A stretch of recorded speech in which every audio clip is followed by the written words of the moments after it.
Good evening, everyone. Good evening. Welcome. Nice to see you all. It's Thursday night here, the Dawn White world. We're transmitting from an undisclosed location here in Lynn, Massachusetts. Welcome. Tonight we're working with the Parish Center for the Arts in Westford, Massachusetts. It's a annual gig for me, a wonderful organization over there. I look forward to that show every year. Maybe next year we'll be able to be in the building. I'm gonna have my friend John Ferrulo sort of step in and say a few words about the Parish Center for the Arts, and then we'll start the program. So you can unmute yourselves if you're in a relatively quiet place, and that way we can give John Ferrulo a nice round of applause. So 1, 2, 3, here we go. John Ferrulo. Hey, Don. Hi, everybody. We've been looking forward to tonight. It'll be fun. The Parish Center for the Arts. It's a nonprofit group. It takes no funding from any government agencies or anything like that. It's a private organization. They own that building behind me, my finger doesn't disappear into it. It's an old church that was built in 1829, and the hall has fantastic acoustics, as Don will tell you. And they do plays in there. They have music. We do a show with Don every year.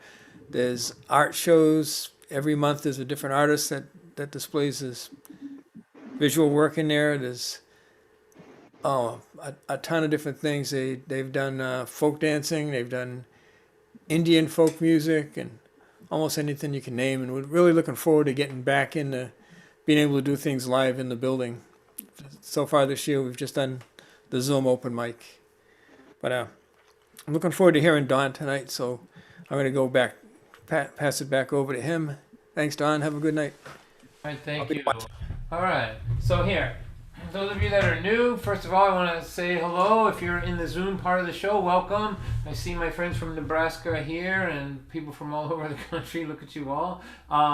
Those of you on YouTube, that's over here. We decided, hello YouTube, welcome. And those of you on Facebook over here, welcome. Thank you for coming. If you can share this, anybody that's connected to Facebook, if you can share this, it's amazing how many people can see it when it starts getting shared.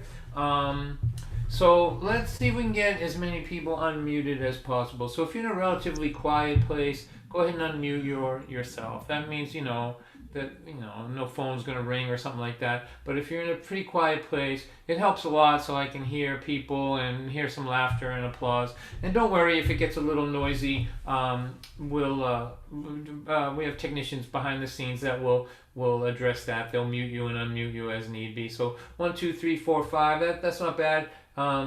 So there you go. That's better. All right. So let's test it. Okay. So I'm gonna count to 3, and when I get to 3, everyone that's unmuted, I want you to laugh like I just said something really funny. 1, 2, 3. Go ahead.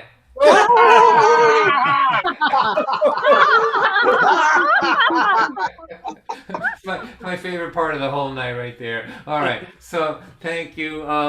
So here I'm going to play for a while. We have guest poet Richard Fox is going to be reading a poem right around 8 o'clock. I'll finish up around 8:20. Then we have an after party with all kinds of special guests. Kerry Powers, my old friend. John Gorka says he's going to stop by. That'll be really something. And then cameo appearances by John Ferrula, who we've already seen. He's going to do a tune. And my friend Everett Pendleton. So the after party, for those of you that are new, again, is just a chance for us to hang out and pretend that we're together using technology. So here, let's play a few songs here. I've got $300 bills that are all brand new. They are begging me to think of something cool to do. How about I'll take you downtown and spend them all on you? I don't want to stay home tonight. We have worked so hard for so many years, built a home, a life, a family, and 2 careers. Saved our money for the future, now the future's here. I don't want to stay home tonight. I can't stay home again tonight. I can't stay home again tonight. I can't stay home, can't stay home. I need you and me, how it used to be. Every week on Friday night, there is so much history that only we can see. Can't stay home again tonight. Me and Michael, Johnny, Richard, Ruthie, and Joan all had bouts with cancer last year, you know. If cancer was a man, I'd punch him in the throat. I don't want to stay home tonight. 'Cause time isn't sentimental. It doesn't seem to care about your plans or your hopes and dreams. It just keeps track of your minutes and it wipes the slate clean. I don't want to stay home tonight. I can't stay home again tonight. I can't stay home again tonight. I can't stay home, can't stay home. I need you and me, how it used to be. Every week on Friday night, there is so much history that only we can see. Can't stay home again tonight. Well, I know we can't party like we did before. can't stay out till 4 in the morning no more, but the house is paid off and the kids are all grown. What have we been working for?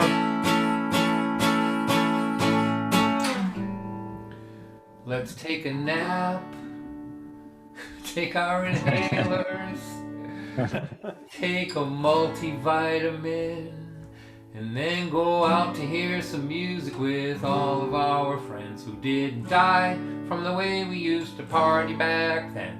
I don't want to stay home tonight. Time isn't sentimental, it doesn't seem to care about your plans or your hopes and dreams. It just keeps track of your minutes and then it wipes the slate clean. I don't want to stay home tonight. I can't stay home again tonight. I can't stay home again tonight. I can't stay home, can't stay home. I need you and me, how it used to be. Every week on Friday night, there is so much history that only we can see. Can't stay home, can't stay home. I can't stay home again tonight.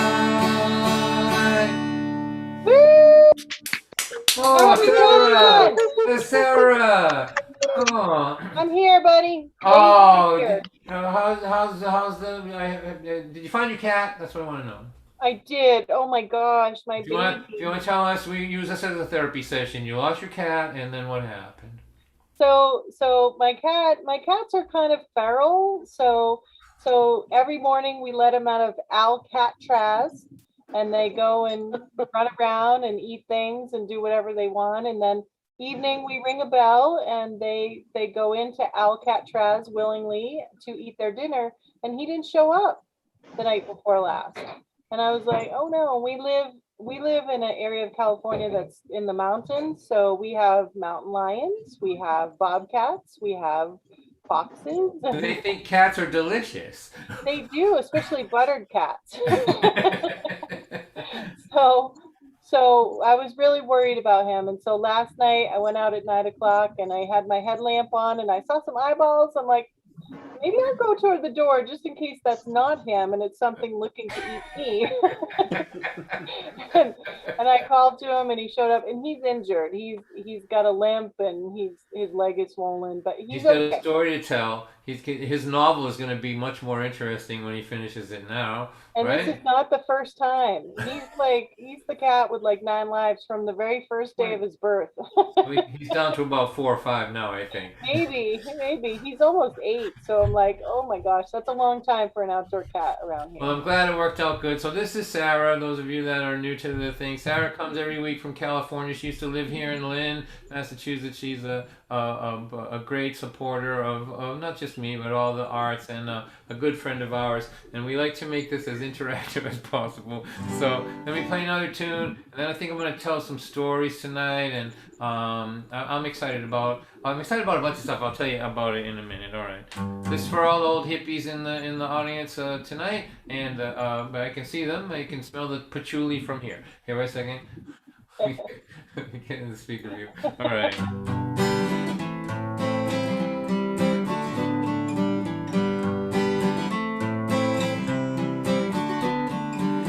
Grandma went to Woodstock back in 1969. She keeps her ticket stub in a chunk of mud at her house in a little shrine. She was always the girl in the hippie dress twirling at the shows by the Grateful Dead. If you ask her about it, man, you better sit down. Grandma will talk the ears right off your head. If you get her talking about the Grateful Dead, Summer of Love, or the Kool-Aid acid test. Jenny was always in her glory. She could hear the stories from her grandma's hippie friends about peace and love, taking care of one another, how great it all was back then. At night she would dream of being on the bus with Keezy, seeing Jimmy in 69. But when she wasn't dreaming, she always had the feeling that somehow she'd been born in the wrong time. You know you should have been 20 in 1969. All the gray-haired hippies say that all the time. But the cool grandchildren of the cool young women who danced in the Woodstock mud are living on the beach in Montezuma, Costa Rica, having all kinds of fun singing. There's only 1 minute, if you're not living in it, it's never coming back again. Love you, Grandma, but Bob around us never said, be there then. It's gonna take a big leap of faith if you really want to find your tribe. And those were the first words Jenny heard in a song that she found online. And that summer she drove all the way to Minnesota to the Shangri-La Festival. And there they all were, all the people like her, who grew up believing that they were all alone. They said, hey girl, welcome home. But the cool grandchildren of the cool young women who danced in the Woodstock mud are driving down the road all the way to Minnesota, having all kinds of fun singing. Jimmy and Jerry are dead and buried, they're never coming back again. Love you, Grandma, but Bob around us never said, be there then. Jenny's grandma went to Woodstock in 1969. And since then she believed there was never going to be a better time, and that's alright. But if you don't take a big leap of faith and get out there and find your scene, it will pass you by while you are trying to find your grandma's long gone Woodstock memories. Her Woodstock memories. While the cool grandchildren of the cool young women who danced in the Woodstock mud are living on the beach in Montezuma, Costa Rica, having all kinds of fun singing. There's only 1 minute, if you're not in it, it's never coming back again. I love you, Grandma, but Bob around us never said,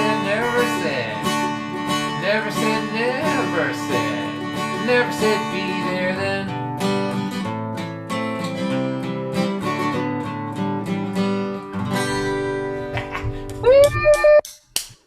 Thanks, Don. You're welcome.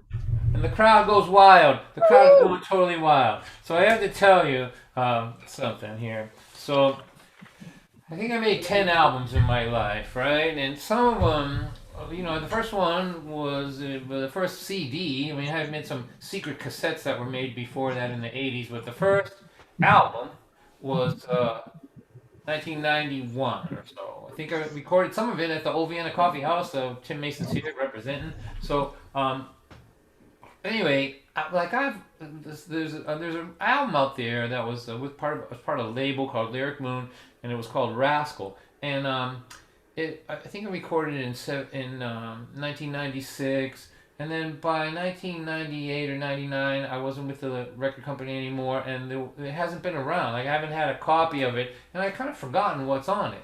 And so this disc jockey in Maine, Matt Baya, Baya, he was playing tracks off of it, and he played a track called "The Quarterly Meeting." It was a spoken word piece that I had forgotten about, and I didn't have a copy. I only knew that he'd played it because he posted the playlist, and I had no way of learning the thing, right? But he archived the show, so this is how organized I am. I went to his radio show archive, and I wrote the words down to my song so that I could learn them and remember it. And I'm gonna do it today for you. Here, this is called The Quarterly Meeting, and it's an interesting listening to it and kind of refreshing myself with it. New. It's been interesting because I was probably 30 years old when I wrote this, or 29. I was working in a factory in Billerica, Mass, and my boss would send me to the meetings with the bosses, right? He didn't want to go to them, so he would send me to them. I was working on the floor and then doing some office stuff for him too, right? So I had a working class perspective in these meetings. And I always loved this piece. I remember loving it, but I always felt like most people that I knew never were in those meetings. Like where all the bosses were trying to blame each other for the problems and all that. So I'm going to read it. I'm so happy to have found this again. So this is called the Quarterly Meeting. Don White's 30-year-old reflections from a working class perspective on what goes on in the conference room where they don't let the people from the floor in. It was the quarterly meeting at the company. There was a whole lot of screaming from the powers that be.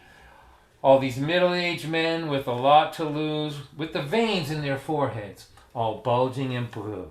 And they were pounding on the table and trying to explain how someone else's department really was to blame about the drop in the numbers and the mess they were in and the whipping they'd been getting from the competition. The sales boss scooped up a handful of blame, and he hurled it across the table at a guy named James, who was ready there with his deflector shield, and he bounced it across the table to a guy named Neil, who was the head of accounting, and he knocked it away with some fabricated numbers he had created that day. And all around the room bounced the ball of blame like a surreal middle management video game. And if it wasn't so stupid, it would be funny, but it was just like working in a big cartoon to me. So they finally decided that the blame should be squarely on the shoulders of the employees, who, by the way, were the only group in the whole company specifically not invited to the big meeting. So they strapped on their blame throwers and off they went to blame all the workers in their own departments. And they lined them all up, all the women and the men. They turned on the blame throwers and they blasted them. And while they were saturating them with blame, they were screaming those motivational cliches, like if you're not a team player, get off of this team. And does anyone not know what proactive means? And when the blame was dripping from the ceiling to the floor, they went back into the conference room and closed the door and said, now we can tell the owner everything is okay and the responsible persons have been covered with blame, and that our motivation and priority is to maintain the great name of this company. But what they're really motivated to maintain are those 3-hour lunches and that damn good pay. And that's why every working person that is worth his salt knows that it is always going to be his fault, and that there is really not a whole lot that you can do against the Teflon man. Against the Teflon man. Against a middle-aged deflector shield blame-throwing Teflon man with a lot to lose. Ta-da! Woo! Good. Yeah. That thing hasn't seen the light of day in 20 years. Oh, I haven't heard that in so long, Don. That's great. Oh man! So here, so let's take me out of the office and back onto the assembly line. I want to thank Neil, if he's here, for asking me to play this last week, which I just fumbled through it, but now I practiced it, so I'm going to do it for real tonight. Thank you.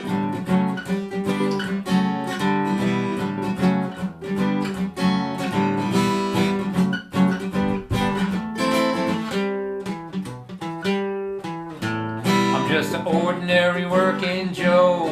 Got a Chevrolet Nova, 15 years old. It's a bucket of bolts, but the thing still runs. Don't ask me where my inspection sticker came from. I put a new carburetor on that Chevrolet. I blew the radiator on the next day. Took $200 to fix that car. That's $100 more than I could sell it for. I get paid on Friday. I buy a quart of Budweiser. I don't believe in this work hard to get ahead stuff. I believe in the mega bucks.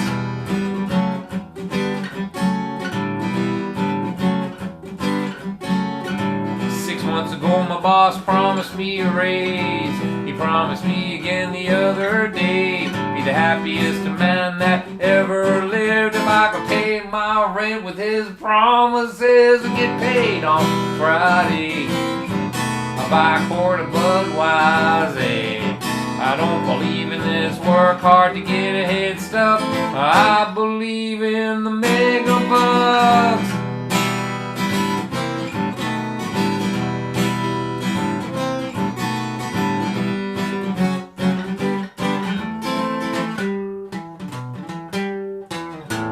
The odds on me hitting the mega bucks is 5, 6, 7, 8 million to 1. But the odds on getting rich on what they're paying me make 8 million to 1 look like a real sure thing. Will get paid on Friday. I'll buy a quart of Budweiser. I don't believe in this work hard to get ahead stuff. I believe in the mega bucks to get paid on Friday. I'll buy a quart of Budweiser. I don't believe in this work hard to get ahead stuff. I believe in the mega bucks.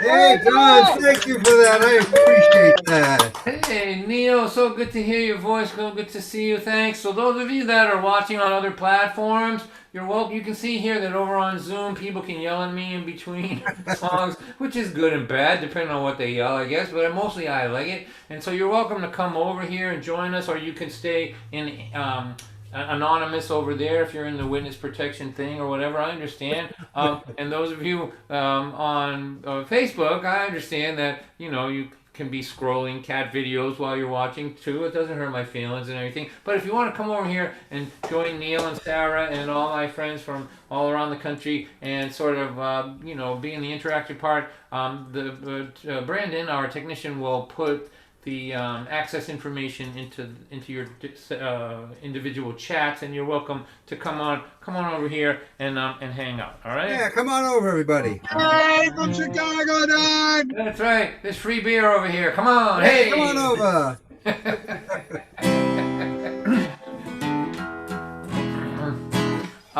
So here's a couple of pieces of news. Here's the first one. This is why, like, it's been a long run. I mean, I was living on the road. I was on the road every weekend, you know, for the last 15 years probably. So it took a little time to acclimate to being in the undisclosed location in the bunker here for all this time. But I just picked up a gig, a real gig. I'm so excited. Woo! All right. This is and it's like perfect. No matter what happens with COVID or whatever, this is a safe gig. It's at a place called the Tupelo Music Hall in Derry, New Hampshire. And I have to tell you, it's going to be announced on Wednesday, but it's a drive-in show. So this is what they do.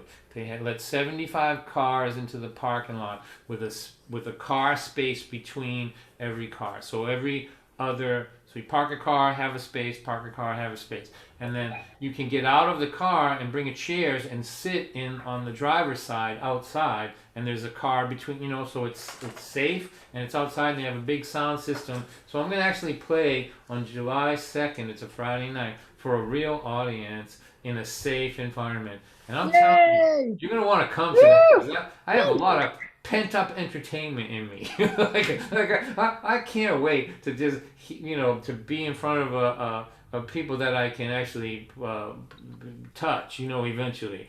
Right? So could you throw in the chat? Can you throw the what we're? Brandon, would you do that? It's Tupelo. It's July 2nd. It starts early, like 5 o'clock, and it's not going to be announced. And you're the first people to hear this. I just found out about it today, but I'm so excited. And then later, in September, I'm going to do an outside show at the Bull Run too, which is in Shirley, Mass. So I have 2 opportunities this summer to perform for my fans in a place where everyone can be safe.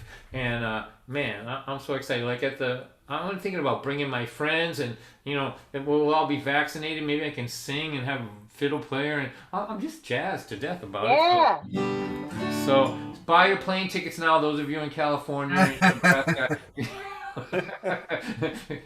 Let's see. From Nebraska to New Hampshire, you're gonna have to leave probably 2 or 3 days ahead of time. But go ahead, it's all right. right. So I was in Home Depot recently, and I saw somebody I grew up with, and he had all these gardening things in a wheelbarrow. And I'm like, gardening? Really? I grew up with this guy. He was, it didn't seem right to me, like this guy growing tomatoes. And then he went on like a 15-minute diatribe about how he's going to grow weed this year and be a millionaire, right? So if you're wondering what your old friends are doing with in Home Depot in the gardening section, that's it. And so here's a song for all of them. I sat around with a bunch of stoners. I listened to them talk all night long. They were sure that their conversation was deep with meaning. They were wrong. 'Cause when you smoke it, it makes you stupid. I thought you knew it, but I was wrong. We're not having a conversation.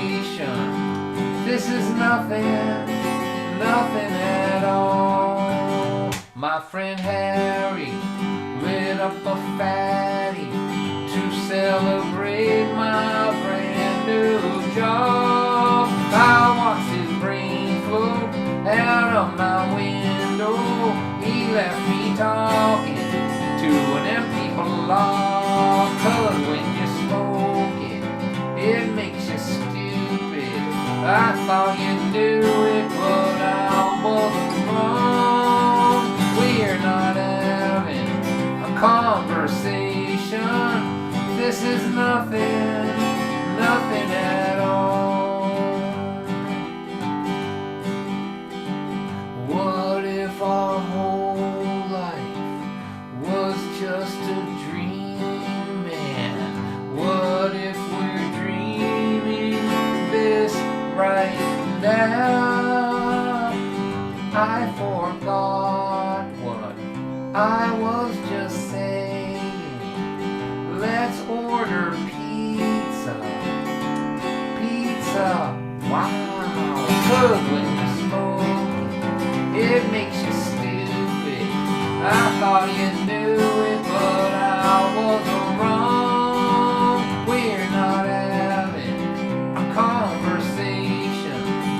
This is nothing at all. It cures glaucoma, it cures insomnia. Some people say that it is a cancer cure, but it does not cure incoherent conversation at the Home Depot, that's for sure. Hey, done! All right, John. Awesome! Alright, let's order pizza, come on! Pizza. Go. Who's buying the pizza and sharing it here on Zoom? Alright, so let's see. I'm gonna tell a story now.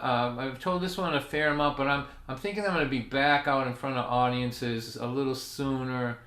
Well, I was thinking it might take me till next year, but it looks like it's gonna be a little sooner. So I want to practice these stories because they've been kind of COVID stories. They've been growing here online, which is one of the benefits of doing this every week, is that I get to practice stories and they keep growing. So I'm going to tell this story. Forgive me if you've heard it a lot, but it takes a while to get the timing right on these things. And so let's unmute as many people as we can, because when I'm telling stories especially, I like to hear some interaction. So again, don't worry if there's some noise or reverb or echo. Brandon will take care of it, but this way I can hear. So this is a story about my dad, Larry White. So Larry White was a cigarette smoking, whiskey drinking, gin rummy playing, World War II, 45 years at the General Electric as a rigger and a crane man, dirt under his fingernails, manly man.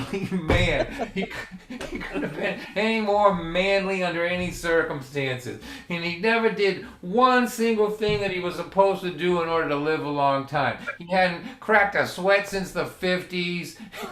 He hadn't eaten a vegetable since World War II. He just smoked cigarettes with no filter on them and drank Seagram 7 and ate red bloody meat and potatoes and just kept on living. One of my last good conversations with him, he said to me, Donnie, that's the way he talked. He talked like there was a cigarette burning right here in the top of his esophagus, right? You know, when he died, we couldn't find a single picture of him over the age of 13 without a cigarette in his hand. So his voice was like this, Donnie. He said, this was my last good conversation with him. Donnie, I found a new fried clam place. I'm like, Dad, what did your doctor say about eating fried clams? He's like, my doctor? I'm like, yeah, the one that told me to stop eating fried clams? I'm like, yeah.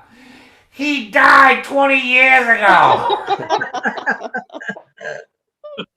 Like, you want to live to be 82? Come on, let's go get some fried clams. What's wrong with you young people? You don't know anything. Put that kale away. You're killing me with that, right? So that's my dad. And my dad was Irish and my mother was Greek. And as we know, as we all know, those two nationalities are forbidden from reproducing. For good reason, right? And so, but then, like, my parents had to fight everyone to get married. Like, you know, nobody of this era knows what it was like to be in the 50s and try to marry someone from a different religion. You know, like, they had to fight everybody. And there was no other Greek and Irish people their age that got married because they all succumbed to the pressure. But my parents, I'm descended from two people with an incurable case of you can all just go take a hike, right? Like, that's the blood that runs through me. And it has served me well in my life, I have to tell you. And so, my grandfather, John Soteropoulos, he was the sexton at the St. George Greek Orthodox Church. He was the guy who made sure that there was a 50-gallon bucket of frankincense on the altar so that Father Myhos could asphyxiate the congregation.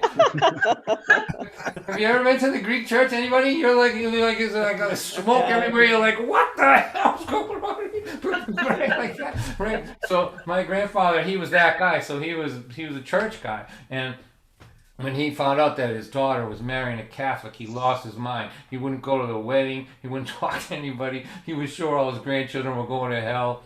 Turns out he was right about that. But for reasons he could have never dreamed of. So that's the blood that runs through me.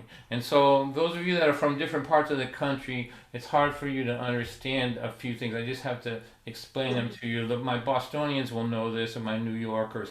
But in our family, here's the two things that you need to know is really important if you're with us.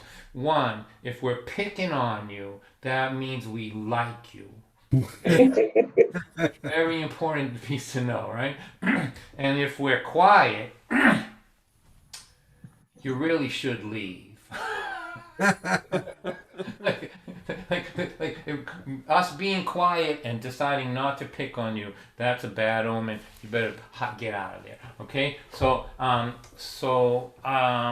was at my dad's house. I'm in my 40s, and I'm picking on him. I'm teasing him about his parenting style. I forget what I said, but it was probably something like, you know, that maybe he shouldn't have drank so much when he was raising us or something like that. But I didn't mean it. I just thought I was within the realm of what we do, like teasing each other, right? But I was wrong. It made him mad. And my dad was a steel worker. He worked at the GE or rigger. You know, he pulled chains early in his career, the whole, right? And so when I made him mad, I knew I was doomed because he was tougher than me and stronger than me physically, of course, but mentally too. He was a Depression era kid. He survived the world on his wits, right? And so I said something to him and it made him mad, and he gave me this look. Those of you watching on a big screen, you think you'll be able to see this. I can channel him right now. I said the thing to him and I thought it was funny. He didn't think it was funny, and he looked at me like this, like,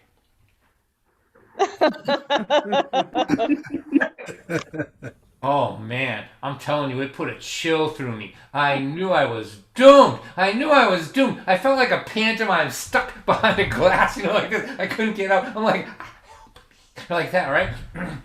And he said to me, did you have a bicycle when you were a kid? I go, I had a bicycle. You bought it for me. He goes, did you ride around the town on your bicycle with your friends? I go, yes, I did. He goes, I'm happy for you. I always wanted a bicycle, but I didn't have a bicycle when I was a kid because my father left us when I was 13 years old, and I was the oldest in the family. I had to go to work at 3 o'clock in the morning, at Sabanti's Bakery before school and make muffins, and then go to school and come back and work until supper time. And I would see other kids riding on bikes and laughing and having a good time, and I always wanted that, but I had to work. He goes, but you didn't have to go to work when you were 13. He goes, and you had a bicycle to ride around with on your friends. And he leaned over to me and he went, I am so happy for you. Oh, jeez. Right? So now I started out like 5'8" in this thing, but now he's like shrinking me down like little by little. Like now I'm probably like the size of a Ken doll, maybe. And then he says to me, have you ever been cold? I go, I see what you're doing. I see what you're doing. He goes, have you ever been cold? I go, no. He goes, I was cold. He goes, my mother used to put the Jello next to my bed at night because it was colder in my bedroom than it was in the icebox. He said, but now that I think about it, there's always been oil in the furnace, and there's always been the warm radiators for you to lean up against in your when you were getting dressed in the morning, and you've never been cold one day in your life. And you had a bicycle to ride around on with your friends. I am so happy for you. No. So now he's coming down to about the size of a mouse, right? And he was standing I was in the kitchen sitting at the table, and he was in the doorway of the living room. And now it had gotten dark, right? It had gotten dark, and it was the sun had gone down, and so he came out into the dark kitchen and walked past me and opened the refrigerator up into this dark room, right? And so the refrigerator light like silhouetted him, he looked like a brickyard religious icon. You know what I mean? Like, you could almost hear the refrigerator going, right? Big Irish head silhouetted there, right? And now he's looking at the refrigerator. He's not looking at me. He's talking to the mayonnaise, right? He's like, have you ever been hungry? And I'm like, no, Dad, I've never been hungry. He goes, I was hungry. He goes, now I've been thinking about it. There's always been food in this house, and this refrigerator has always been full. He goes, I was hungry. Man, we ate mayonnaise sandwiches for days. He said, my mother used the same tea bag for 10 cups of tea. He goes, but you, point right at me, but you, never hungry, never cold, had a bicycle to ride around with your friends, and I am so happy for you. Now, he's going to finish me off, right? This is like, what this turned out to be was a master class in how to get somebody to not talk to you the way they just did ever again. Do you know what I mean? Like, he could have yelled at me, which I'm sure he thought of many things he could have said to me. He could have called me ungrateful, all that, right? But when you yell at somebody, they can defend themselves against that. When you're yelling at somebody, they're not defending themselves against the point you're making. They're defending themselves against being yelled at, right? So they're not even hearing what the point is. They're saying, stop yelling at me, right? Stop yelling at me. And but he was too smart for that. Like, he was just like surgically whittling me down to bite size. Right? Just asking me questions. Did you ever have this? Oh, you had that? Well, that's nice. I'm happy for you. Did you have this like that? And so I couldn't defend myself. I was totally undefended and just whittled down to like a piece of dust at this point, right? Right? So now he's going to finish me off. It's like the what do you call it? You got to stick the landing, right? So he's walking over to me. He's got a package of ham and cheese in his hand, right? He comes over to the table and he leans over like this is all drama, like he's a master at this, right? At doing this. And he leaned over and he goes, look, you can say whatever you want about how I raised you. He goes, I'm a full grown man. I'm not afraid of you. I went to war. I went to war. He goes, I'm not afraid of you or anything that you have to say. He goes, not only that, there's nothing you can say to me that's going to make me stop loving you. I am so far past all that you don't even have to be concerned about it. He goes, but you do need to know something, and I can't believe that you're 40 years old, and I have to explain this to you, but I'm going to.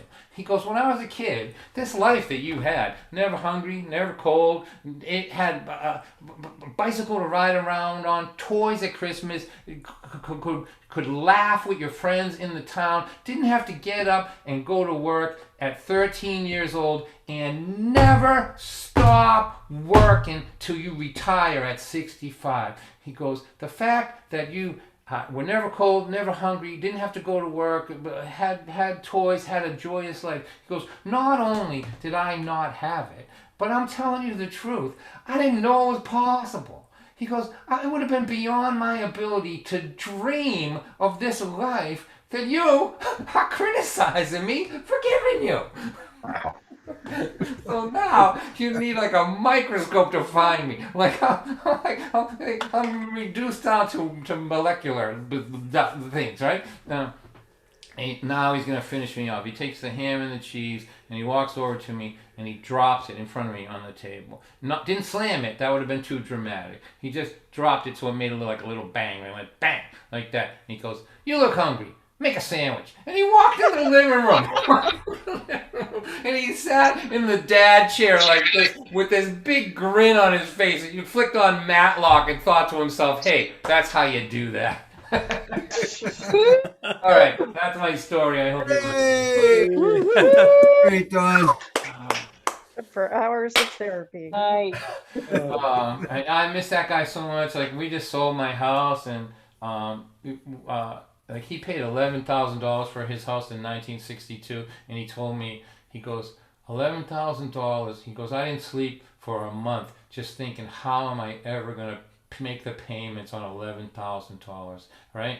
And I would have just loved to show him the numbers on this house I just sold. I mean, he wouldn't have believed it, you know. And it doesn't matter. I won't be able to buy a house equal to it. You know what I mean? Like, I'm still in the hole, but just the number. Do you know what I mean? Compared to his world, I would have loved to show it to him. He's a good guy. I miss him a lot. So this is what's gonna happen. I'm gonna play one more song. I'm gonna have our Poets Corner. We've been introducing poetry into this thing every week, and I'm gonna have my friend Richard Fox read a poem. We're gonna take a 2-minute break, and that's just really for me to splash some water on my face and for you to donate if you want to.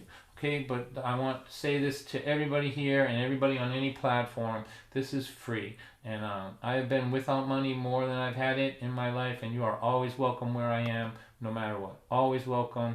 If you don't have any money, you call me and we'll get you in if there's a seat for you, no matter what. Now, later, whatever. You don't ever have to feel any stress. But if you're in a situation where you can throw a few bucks into the hat, or we have Venmo and PayPal for those of you that are old like me and you can't figure out how to put money into your computer so it'll get to somebody else. We'll put an address up there. You can mail it to me, put it as Pony Express or whatever. We'll do that, and we'll share some of the money with the Performing Arts Center. We try to the Parish Center for the Arts. We try to bring awareness and throw a little bit of money to organizations that are struggling every week. So we're going to do that. And so let me play this song, and then we'll get Richard up. Then I'll come back after that, and I'll play till about 20 past, and then we'll have our after party, which is going to be a really exciting one. I'm so excited for this. I'm always excited about it, but there's some good friends coming tonight. So this is a song that is new, pretty new, and I wrote it to show my appreciation and to show people. Let's see. Let me start again. If you grew up in a house where your parents had problems, like they had drug problems or alcohol problems or mental health problems, right? And you had to raise yourself, right? Nobody would have been surprised if you turned out not able to function in the world. But I have people that I know, quite a few of them, who raised themselves basically, and then turned out to be all the things that they weren't taught. You know, they weren't nurtured, but they turned out to be nurturing. They weren't shown kindness, but they turned out to be kind. They weren't they weren't shown generosity of spirit, but they found it inside themselves. And I always felt like it was a major miracle that you could be all the things that you were taught not to be by example, right? Be kind when you didn't know kindness. And I just felt like I should write this song so that everybody in that situation, to whatever degree it is, knows that somebody like me is paying attention. I appreciate the fact that I appreciate the miracle of your accomplishment. So this is called That's What Makes You Beautiful. It's a song that's influenced negatively by the amount of storytellers and folk singers and poets that I'm hanging around, because it's really wordy, but you know, it's okay.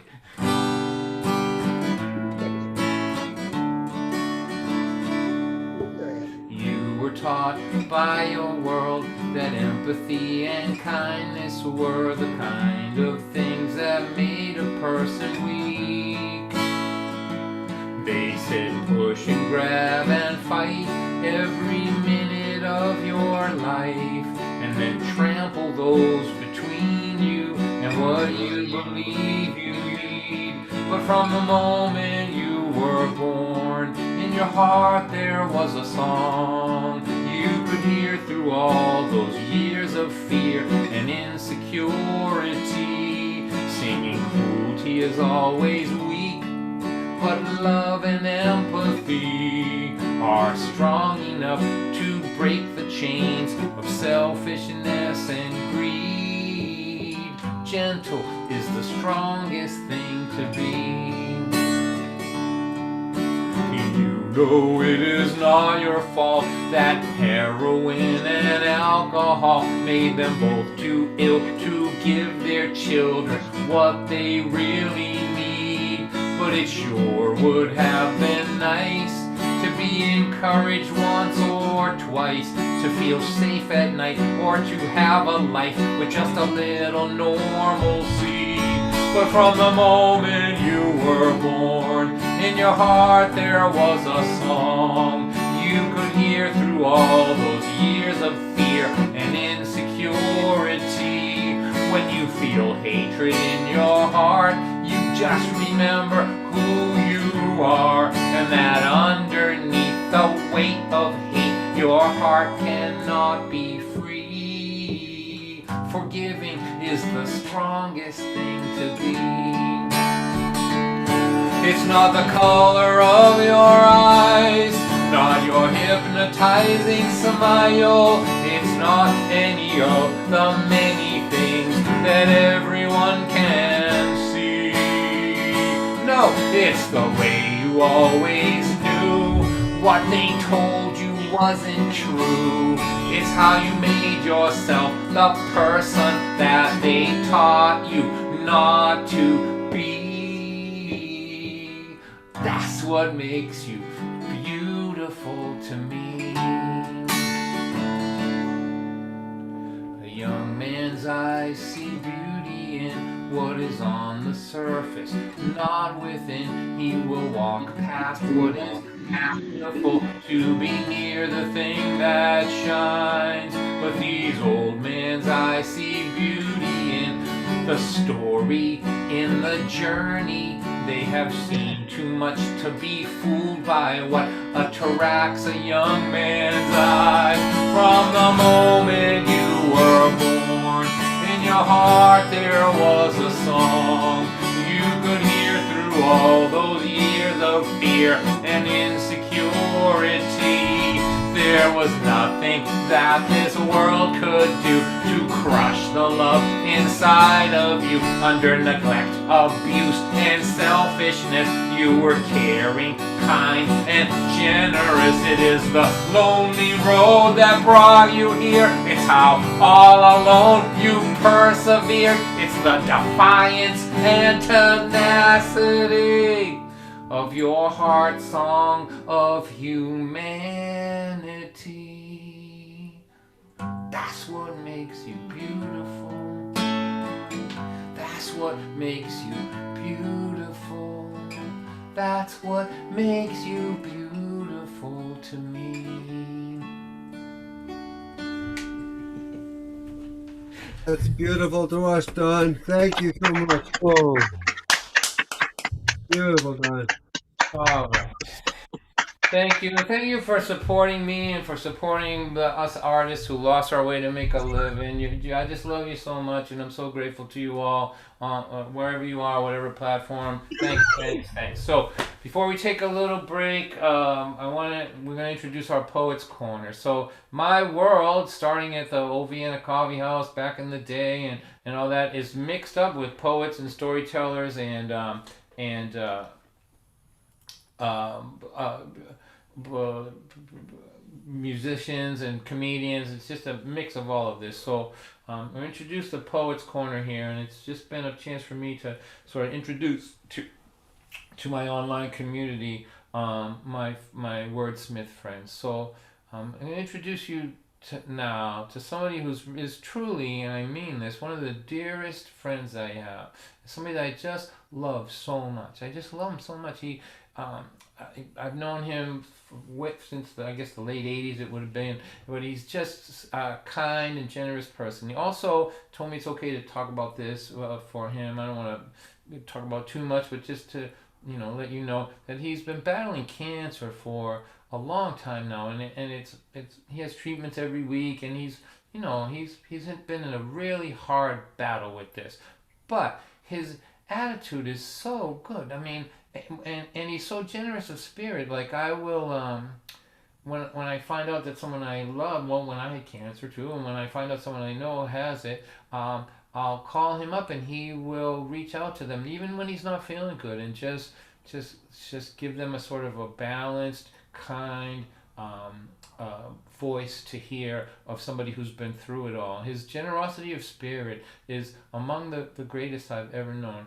And on top of that, he is just an amazing poet, and he has a bunch of books and stuff, and we'll put that information in the chat. But I really want you to make a nice round of applause and to welcome a dear friend and an amazing talent, Mr. Richard Fox. Hey, Richard! I love you, my friend. Hey, Don. Love you too, man. Back at you, buddy. Yeah. My sisters and brothers, warriors in cancer, we tell each other, stay strong, bring it on, you got this.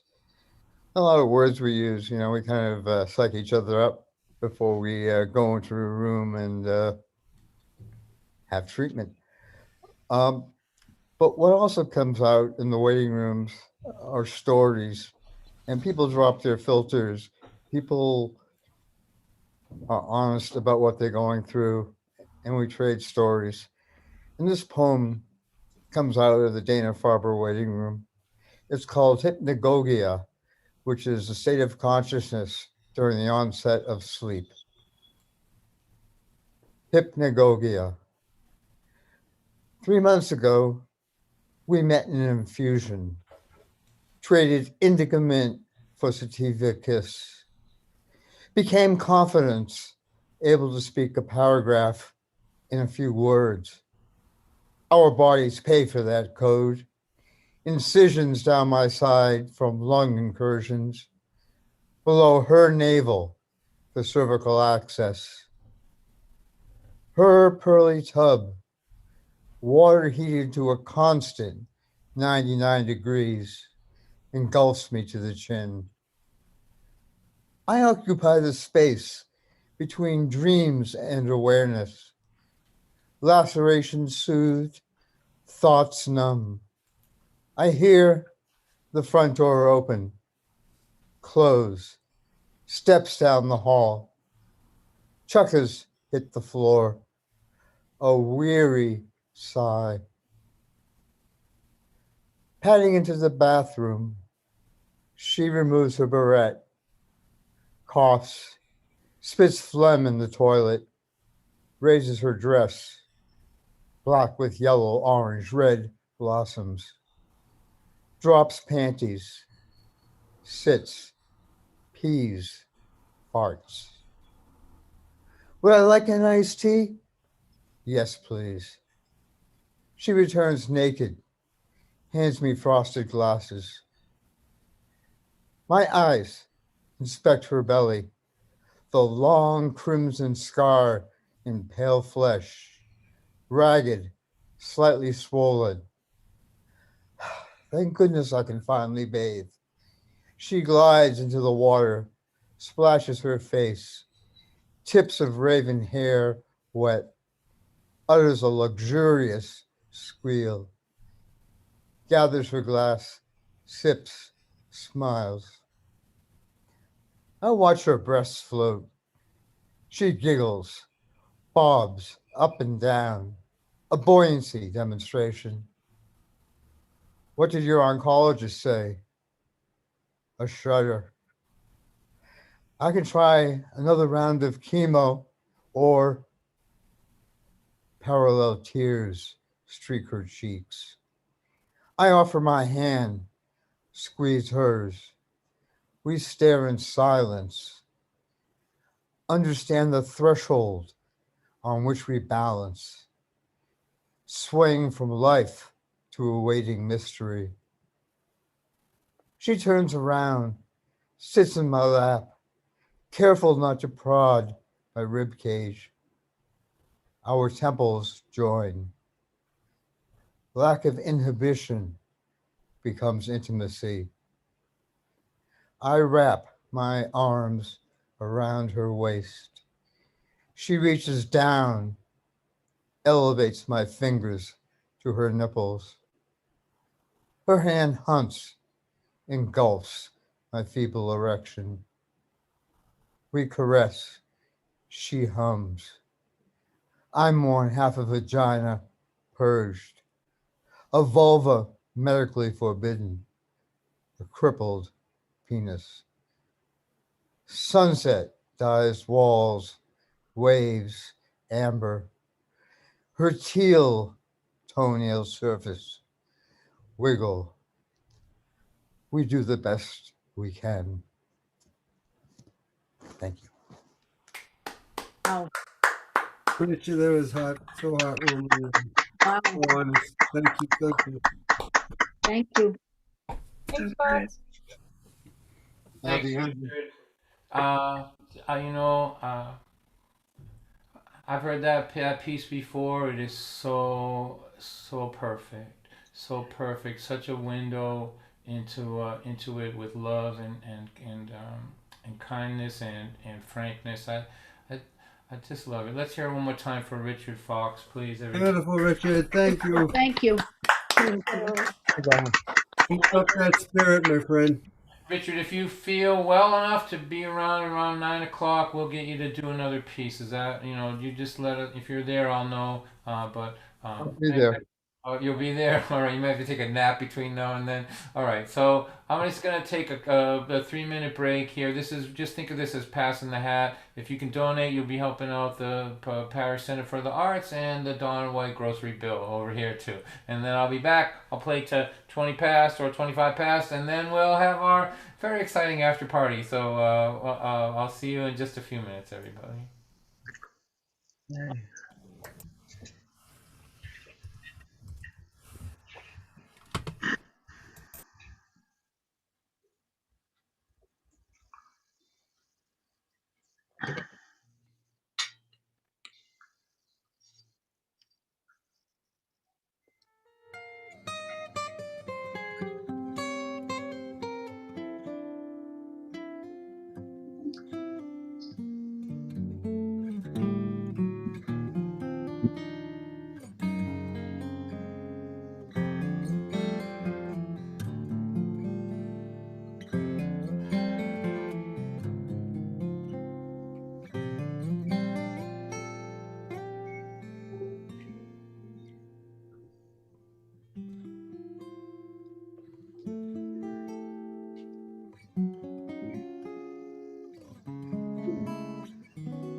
Hi there, welcome back. Just want to Hey, say, Don. hey, look at that. So let me just see. So thank you to everyone who was able to throw a few bucks into the grocery bill and to uh, help out the Paris Center for the Arts. I appreciate that very much. Just want to say hello to everybody that's here that I can see over in this part of it here. Thanks for coming. We got all kinds of different states here represented. Minnesota, Nebraska, California, New Mexico. Thank you everybody for Illinois. thank you for helping me and all the musicians that you support stay alive here. It's been a long old run, but we've done it together and it means a lot. So there's a couple of requests in here. I'm happy to play them. Let me play a couple of songs and then we'll get to our after party. So tonight in our after party we have Terry Powers, who I haven't seen since for many years. There's somebody that I came up with at the Old Vienna. My friend Everett Pendleton's going to come by and play a tune and talk and promote a song. John Ferrulo, who's here representing the group, the Parish Center, he's going to do a tune. Also, we'll try to get Richard to do another song. And then I see now that John Gorka has joined us. So I'm really thrilled to have all these people here, and that it's one of the great joys of this last year to be able to get together and have conversations and hear music with my friends. So let me play a couple, and we'll get to the song swap and the after party.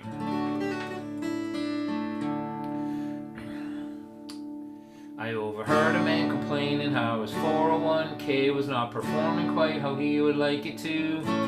As he sipped his double latte and continued to complain, I thought about that day in 1982. We were living in the shack with the outhouse in the back. If I'm not mistaken, you were pregnant too.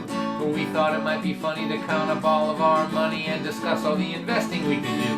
We pulled our pockets inside out, pulled the cushions off the couch, stuck our fingers way down deep inside, emptied out the pockets of the jackets in our closet, but not a single penny did we find. So after the realization our financial situation was not conducive to investment at this time, we decided to invest in what we've always done best. We danced around the kitchen for a while, we do the victory dance. The life is such a mess, we don't know what else to do. We do the victory dance when being penniless became literal to me and you. Well, you could jump off of a building, take a bunch of pills, you could walk around in a trance, but if you wake up in the morning on the right side of the lawn, go on and do the victory dance.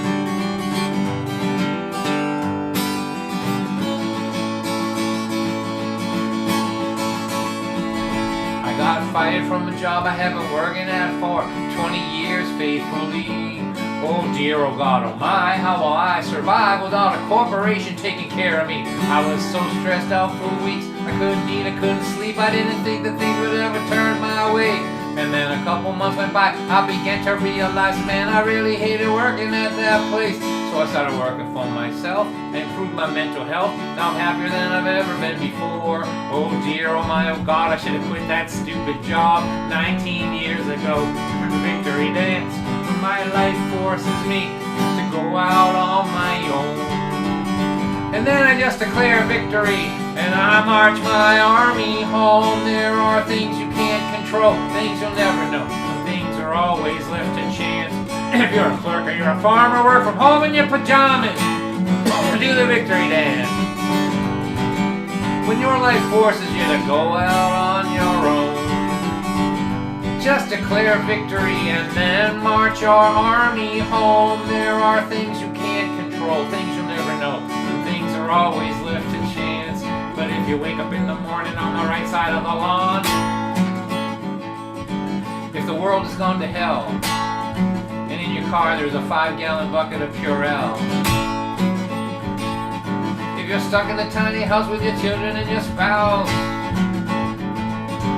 they canceled all your shows and you got nowhere to go. Now you're sitting in your room playing concerts on Zoom. What? And you wonder what it means to play songs to a computer screen. Across the top are little squares, and all your friends are trapped inside of there. And you say to your friends who are trapped in the squares, give me a sign, let me know you're all okay in there. I think someone just said they need help.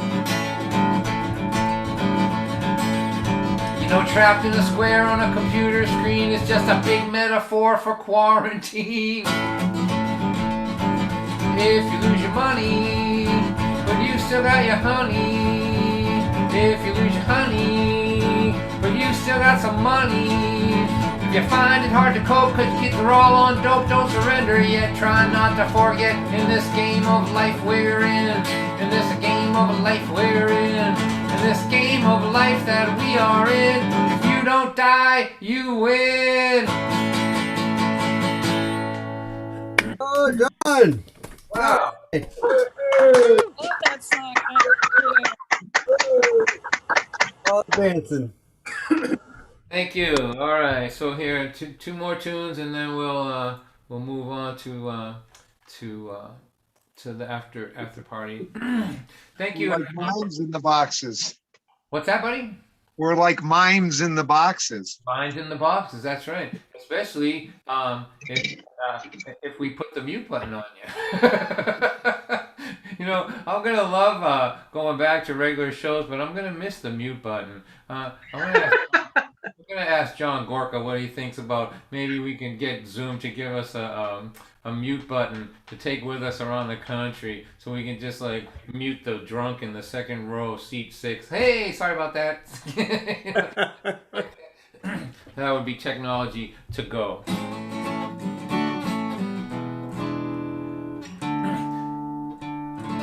I lost my mother, I lost my father. Well, I really didn't lose them. I know exactly where they both are. It's not like they went for a walk, took a wrong turn and both got lost. It just hurts less to say I lost them than to say they're dead. Betty May is 82. She's having more fun than me and you. All she wants to do is laugh and sing. She's the biggest flirt I ever seen. She still flutters those baby blues like she did when she was 22. So much mischief in those eyes. I never seen someone more alive. More alive, more alive. Waiting on the other side of all the sorrow and the trouble in your life.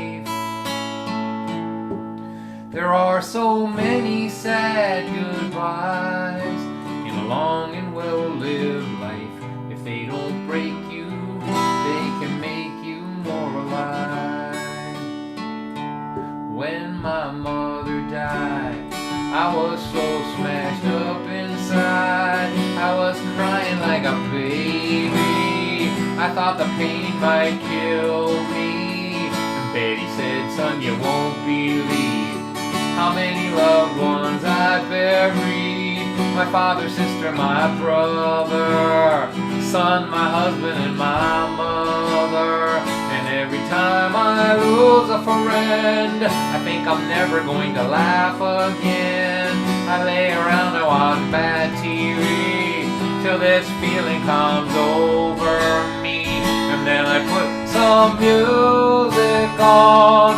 I play my favorite song, dance around my living room like I did when I was 22. To shake loose of that pain inside on the day when I decide not only will I survive, I am going to be more alive. More alive, more alive. Waiting on the other side of all the sorrow and the trouble in your life. There are so many sad goodbyes in a long and well-lived life. If they don't break you, they can make you more alive. She said, go ahead, feel your pain. Watch bad TV for days, but when you're ready to come out and play, yo, come see Betty May. We'll put some music on and play your favorite song. Dance around my living room like we both were 22. To shake loose of that pain inside on the day when you decide not only will you survive, you're going to be more alive. More alive, more alive. Waiting on the other side of all the sorrow and the trouble in your life. There are so many sad goodbyes in a long and well-lived life. If they don't break you, can make you more alive. There are so many sad goodbyes in a long and well-lived life. If they don't break you, in time they can make you more alive.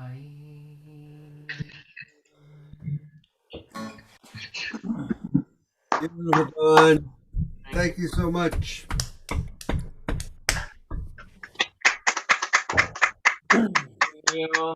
Thank you, person applauding. Thank you, little hologram squares. Thank you, everybody. So let me do this one more song. We'll take another, just a 2-minute break. If you can donate, that'll be great. We'll buy some groceries and we'll help out the Parish Center for the Arts. This is for Kara. Kara asked for this. The song is called Angel in Pieces. Angel in Pieces is a song that I wrote back in the day when I was performing with my son. We would tour. Some of the places we would go to would be like drug rehabs and places where teenagers and young people were spending, go to this place or go to jail like that, And they were sad, dark places. And my son and I get along pretty well. And I think that we were presenting, I don't think the young people, especially in those situations, were that interested in the music. But I think what the impact that we had on them is we were showing them a father and a son that got along with each other. Maybe they were seeing that for the first time, realizing it was a possibility. And I think I remember leaving those places thinking that, probably not going to be able to have the relationship they want with their own parents. I don't think. Maybe that's less likely. But at least now they know it's possible for when they have their own kids. So this is a song about believing in people when they're not well enough to believe in themselves.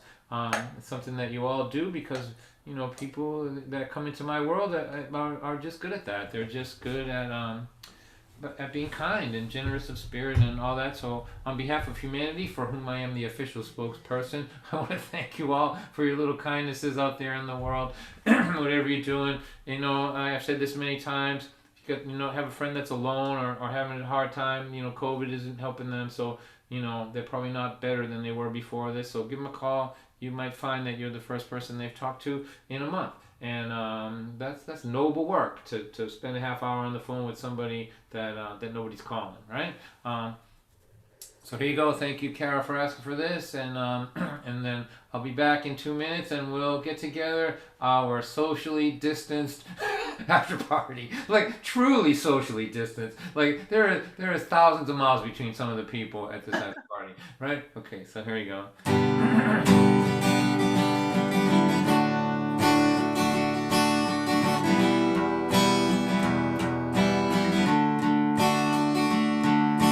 Walked into the room like she was walking off a cliff. In my mind I said, what kind of shattered angel is this? Her walk said, I've surrendered. In her face, I've had enough. Her eyes were holes, they were dark and cold. They said, I've given up. I saw an angel in pieces, as if the pieces all fell from the sky. Said in my heart, I believe this sad angel someday will fly.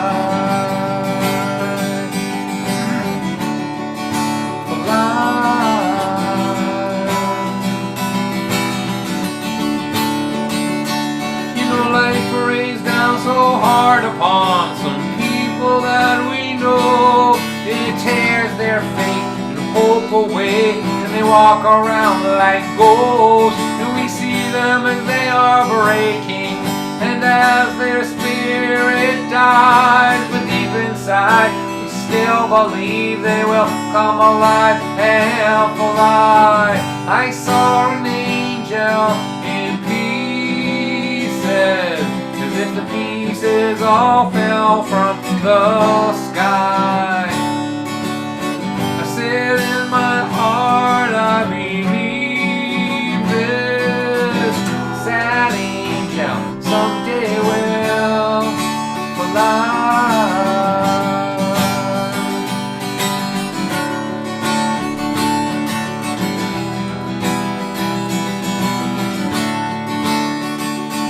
Now she walks across the room like she could walk across the sky. And those old dark eyes are so alive, they set the room on fire. This is no shattered angel, I say to myself. I feel Zuzu's petals, I hear one small bell. I saw an angel in pieces, as if the pieces all fell from the sky. Said in my heart, I believe this sad angel someday will fly. Saw an angel in pieces, as if the pieces all fell from the sky. I said in my heart, I believe this sad angel someday will fly.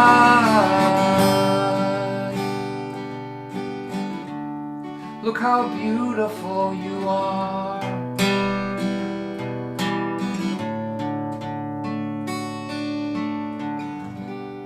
Thank you for another great Thursday Thank night, you, everybody. Don. Well done. Thank you so much. Thanks, Don.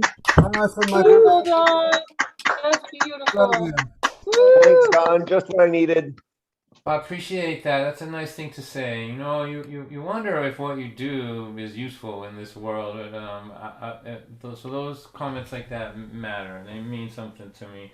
So thank you. So just gonna take 2 minutes. If you can throw a few bucks in the hat or write a check out, mail it. That works too.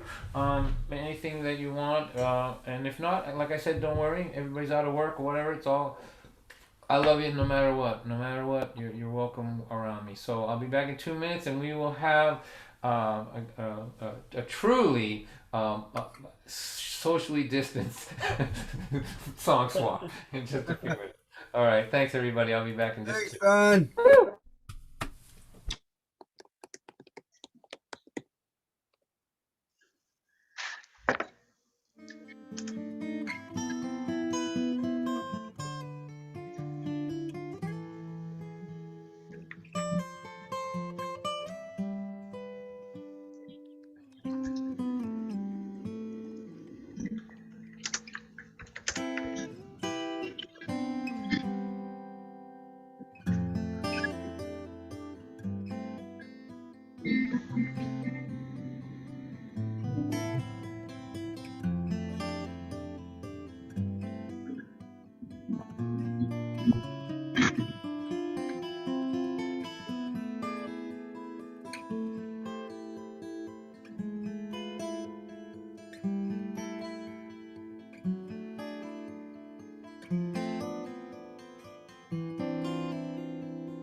All right.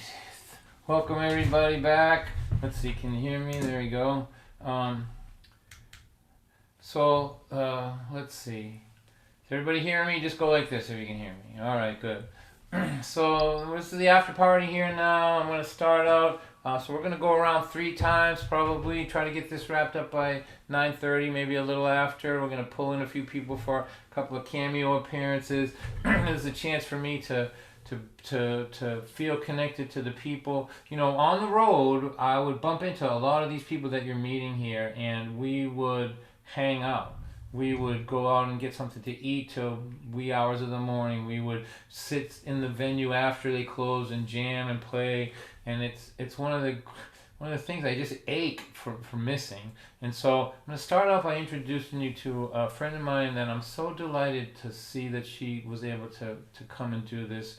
I first met her, I think, at the Old Vienna Coffee House. I was always struck by what a great player she was and a great songwriter. She's had a great career, and I'm just tickled to be able to share her with you. So unmute yourselves at least a little bit so that we can get some applause going for here. So right now it's all, for my friend Carrie Powers. Hey, Hi, Carrie. Thank you. Hi. thank you. Woo! Thanks so much for having me, Dawn. It's been a while.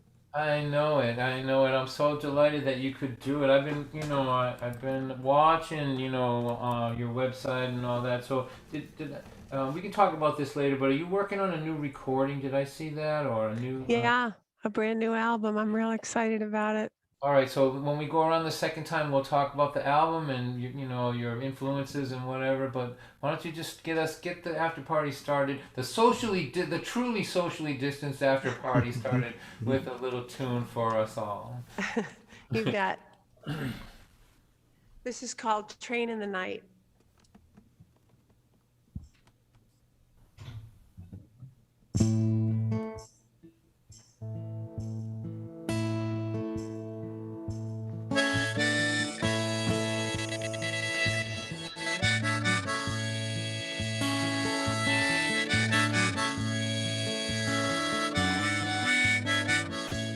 Carrie, I'm gonna stop you.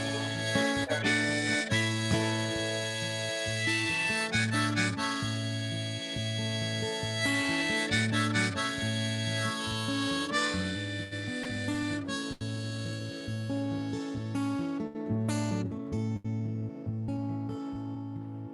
At an old kitchen table in the summertime, I was the queen of caffeine in every sleepless night.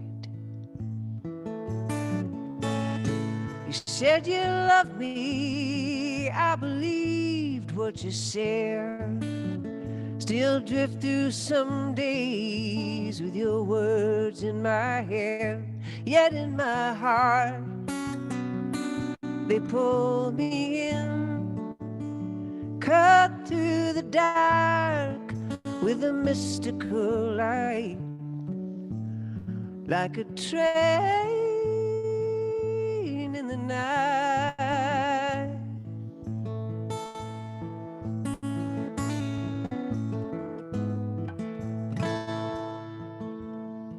Hear a baby crying, that was 20 years ago.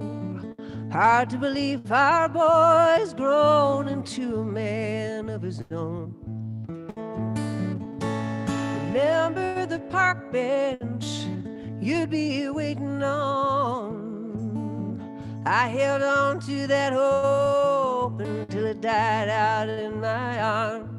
Yet in my heart, truth fosters love, charges the dark with a paladin might, like a train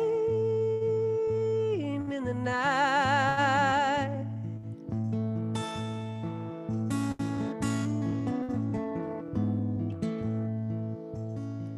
I picked up my mail, you changed the house, it's good you've made your way.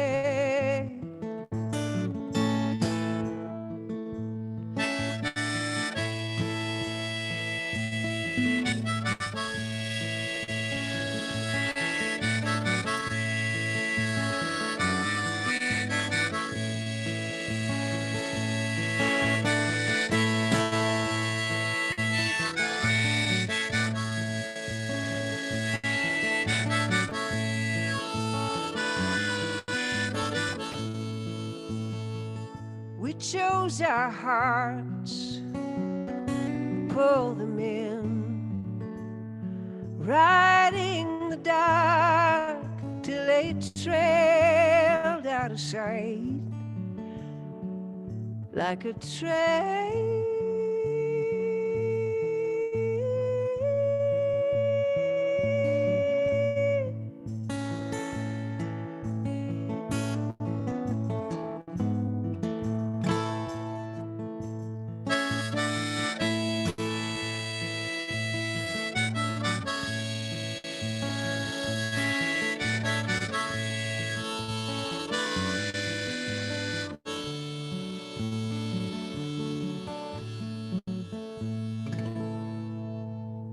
Oh man. Wow, beautiful, Kerry. Thank you so much. Man, Carrie, Awesome. I'm just remembering how hypnotizing your mix is. Oh, thanks so much. I'll let we'll chat next time around. One more time for Kerry Powers. All Thank right, Kerry, beautiful.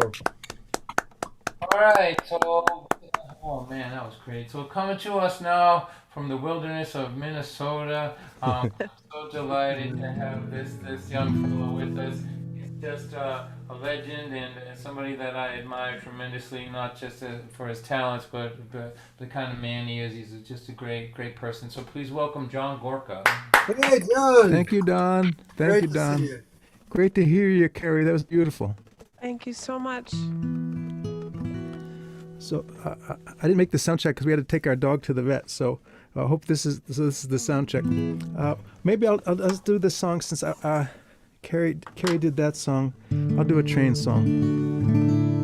I was able to look up the lyrics on the internet. I may have to scroll, but here goes. It's called "The Mercy of the Wheels."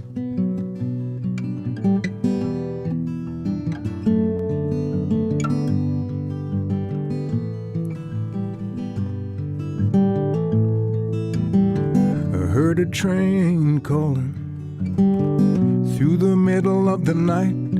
I heard the whistle and the mercy of the wheels.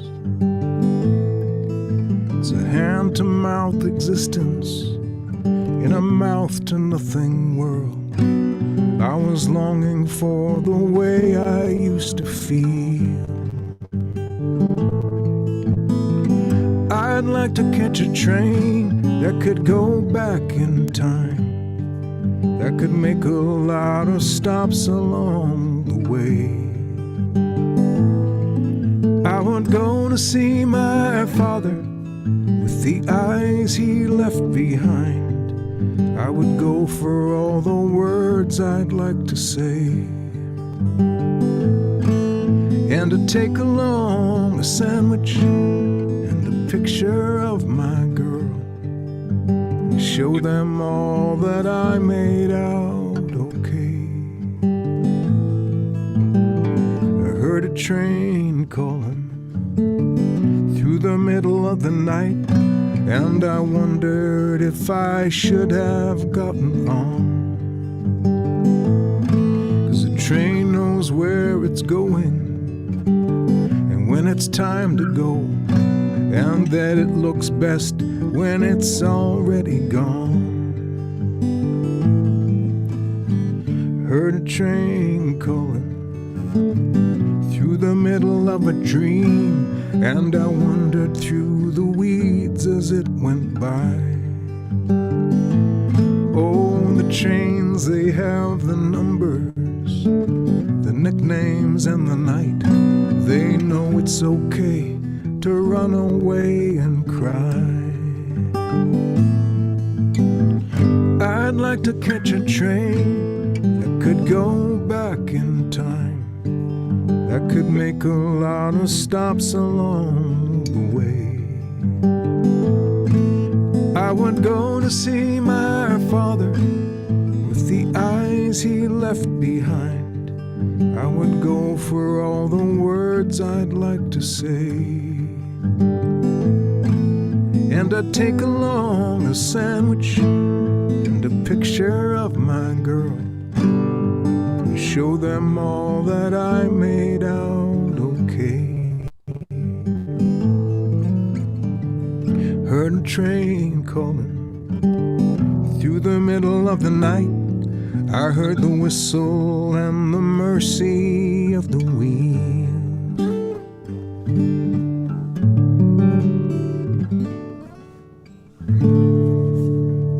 Thank you, John. That was Oh, that was so beautiful. beautiful. Thank you. You're welcome. Thank you very much. Thanks for listening. Was the sound check okay? Yeah. Yeah. Okay. Perfect. Okay. I won't mess with it. Thank you.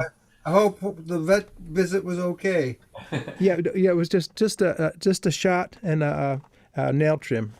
Oh, thank God. That's good. Well, listen, John, thank you so much for being here. When we go around another time, if you're okay with hanging around, Oh yeah. we'll catch up with what you're up to and Sounds good. future. All right, one more time for John Gorka. Hey, John. All right, John. Thank you. Beautiful. Thank you. These guests really raise the property value in the Dawn White Show. I gotta tell you now. Thank All right, so I think because my friend Richard is usually getting treatments. This, he's been in bed early. I think I'll try to get him in for one more poem here. Richard, are you still with us, buddy?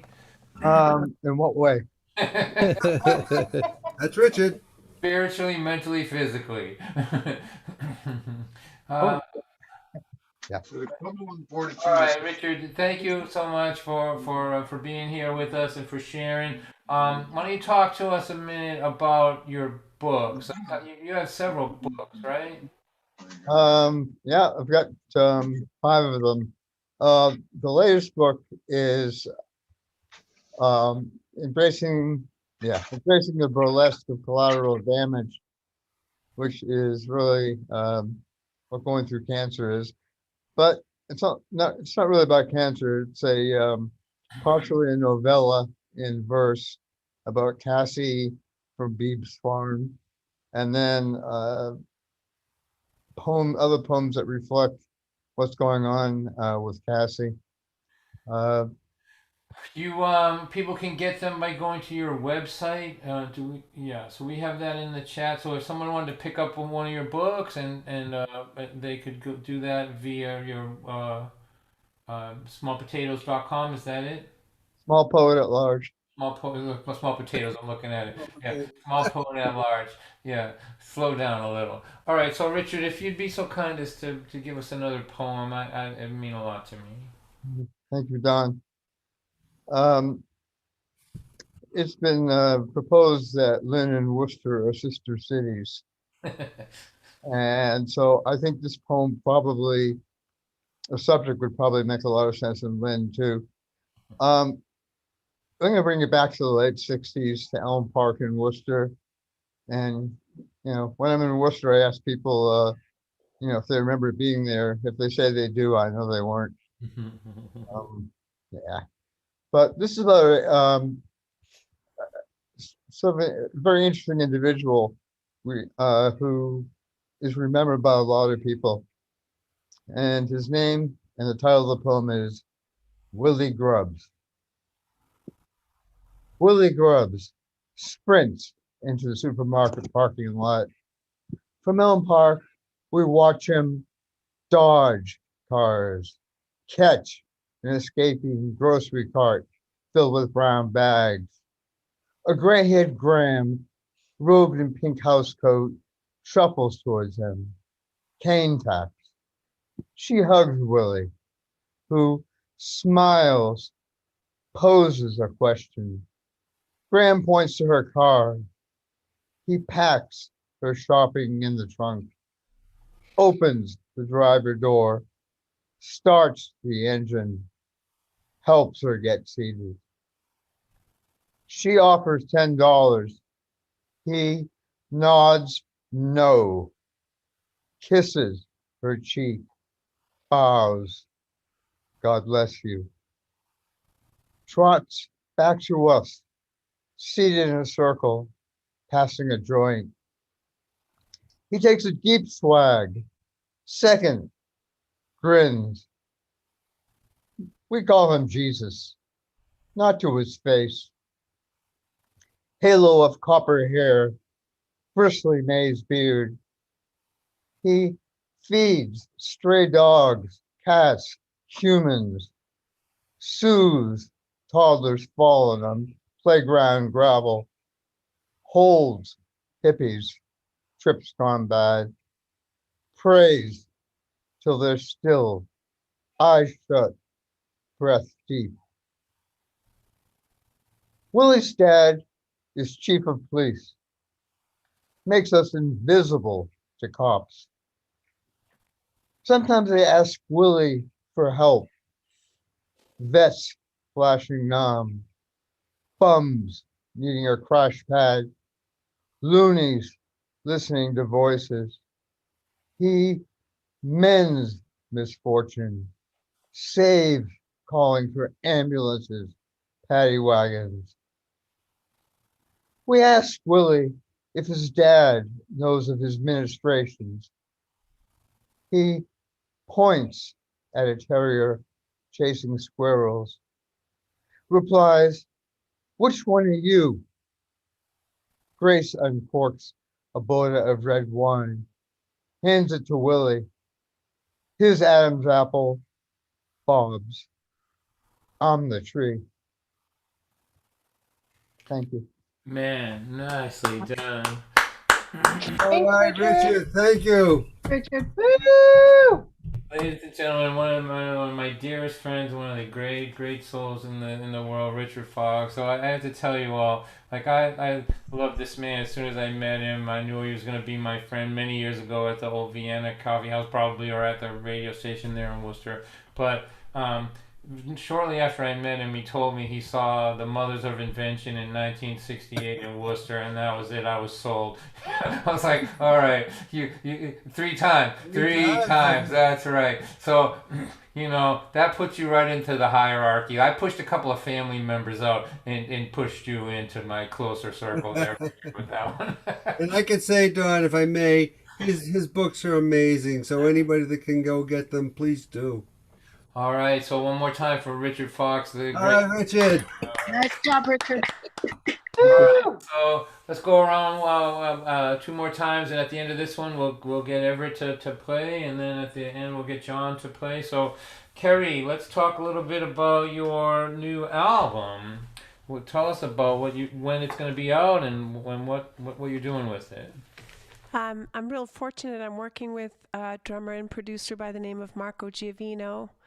And we just have some wonderful guests, a lot of folks from Nashville. And because of COVID, we're not quite sure when the release will be, but I'm hopeful for October, if not first of the year, 2022.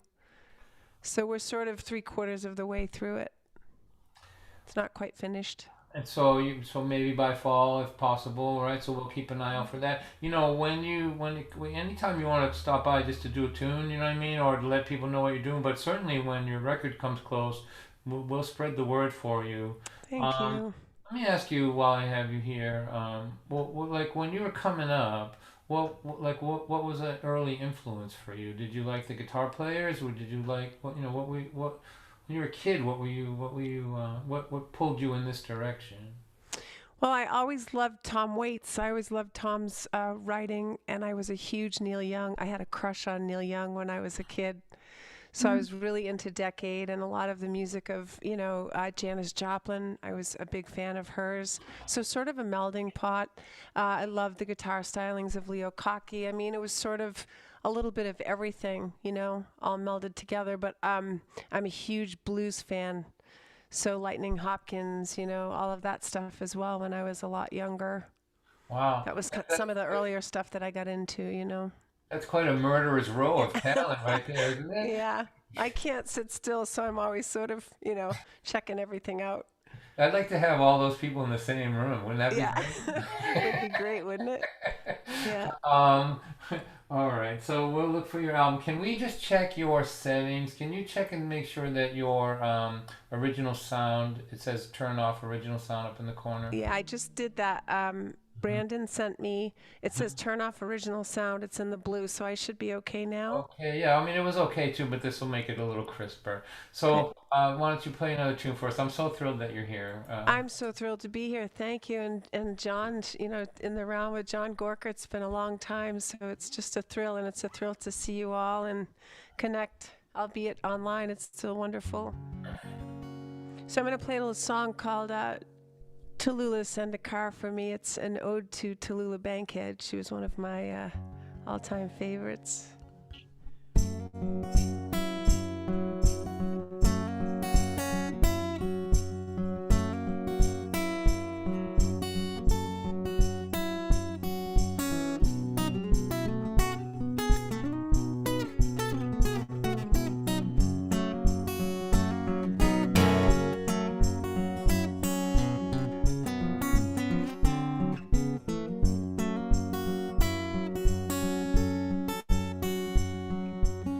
Can't wear my alligator boots in church. Can't wear my alligator boots in church, no. Preacher said all he ever do is drag in dirt. Well, I got some dirt, Lord, on his clean white shirt. Well, I roll up all my chain, Lord. Suitcase, pawn shop ring, yes. I'm waiting till Tallulah sends a car for me.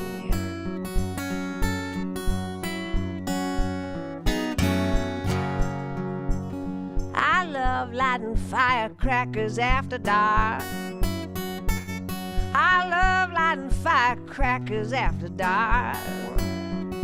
Sun comes sneaking up behind me in the parking lot. Lord, I better kill a spark so I don't get caught. Well, I roll up all my chain, Lord. Suitcase, pawn shop ring, yes. I'm waiting till Tallulah sends a car for me. God's golden chariot, the good Lord's lariat wants me. But I'm waiting till Tallulah sends a car for me.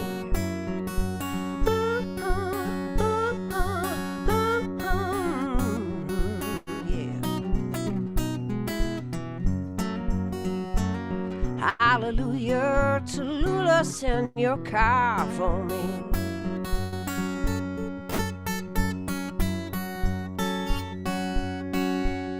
Don't send a dozen roses or a candygram.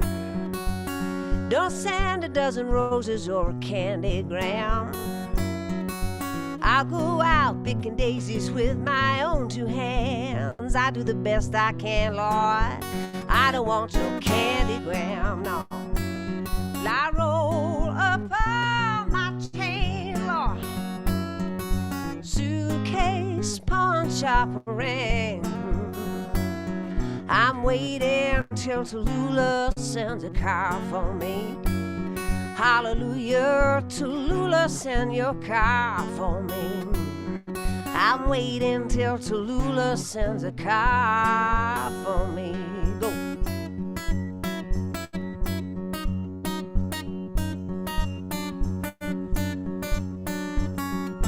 One more time.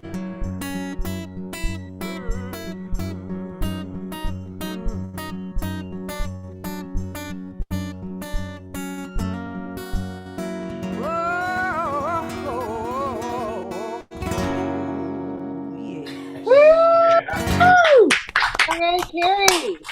Woo! How many CDs do you have already, Carrie? Oh, That I'll admit to, probably 3 or 4. 3 or 4? I have about 4. Yeah, so if people wanted to go into the back catalog, they could get at you at carriepowers.com. They could go there and find the whole product and all that. Sure. Sure. All right. Well, that just killed me. So thank you so much. One more time. Thank Hey, you. Carrie, awesome. Thanks for having me. All right, Carrie. All right, man. You know, every time these after parties, I just can't wait to get my stuff over with so I can hang out with my friends. All right, John Gorka, let's talk a little bit. So, Hello. would you see yourself back on the road in the fall, or would did you? It's hard to say. There's some talk of some summer shows, but like outdoor shows, but I don't know if that's actually going to happen or not. Well, I guess we'll see. I think the more likely dates are maybe end of November, December, around there. Well, whenever you get around here, I'm coming. I'm Thanks. get in that room with you. So I just picked up a date for Tupelo, the music hall that I'm Right. there. They have like a drive-in show there. Like I pushed them. I'm like, I can feel this. I can feel this. They didn't. I wasn't big enough for their room back in the old world, but the playing field has been leveled. So those are, I'm sure David will talk to them about that too. That's it's a long ways for you, but it's a good gig. What they do is they have 75 cars in the parking lot with a car space between each one. Yeah, and then you can like bring your chairs and get out and sit in the space next between the cars. So it's like an outdoor drive-in concert, and he's been doing it. He's been selling them out. He sold them out all last year, and then this year too. So maybe we'll see you doing some of those. Yeah, that'd be.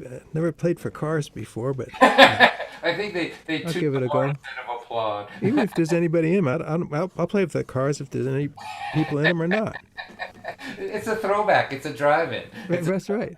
It's a drive-in movie. And so, what about new music? You working on music or? Well, I just the thing I did mostly during the COVID times was learn to make videos at home. Because our internet is kind of sketchy. Sometimes it's good, sometimes it's bad. So I concentrated on doing a song a week and making a video. So I just recently hit week 52, and now I have to figure out. So I did a full year of weekly videos called One Song Concerts on YouTube and Facebook. So I'm gonna probably do some more of that, but I'm just gonna try to see what else is possible. Well, so if anyone wants to see that, they can go to your YouTube page on. Yeah, if you can find it, look, I think you could find it under John Gorka. I'm not really sure, but One Song Concerts. If you did that, if you look that up, John Gorka One Song Concerts on YouTube, you should be able to find a few dozen. Well, I'm glad to see you looking so well, and glad to see you doing good, and everyone is safe around you. I trust. And Things are okay. Yeah, everybody in the family has gotten at least one dose. Our daughter has gotten 2 doses, so she's all fully vaccinated. She's volunteers at a vaccine clinic at school at University of Michigan, at the stadium there, and but the rest of us got our first shot last week. So I'm happy to hear that. So everybody's well, and the dog is manicured. The dog has got a little bit shorter. Yeah, he came to us last September. We were looking for a dog, and this dog needed a home. Their original owners couldn't keep him anymore, so his name is Baxter, and he's having him here is really kept the need for antidepressants off the table. I think a lot of people would say that about their pets, actually. And the pets are like, this is a little too much responsibility for us. Right. Yes, right. We try not to put too much on them. Well, would you play another song for us? Yeah, sure. This is a song. I live in Minnesota, and spring has become it's a big deal for me, being from New Jersey. And it's a song. It's kind of an end of winter, spring coming on, wishing for spring song. So let me take off one of these things, so hopefully I can hear and everything. Here we go. It's a song called "When the Ice Goes Out."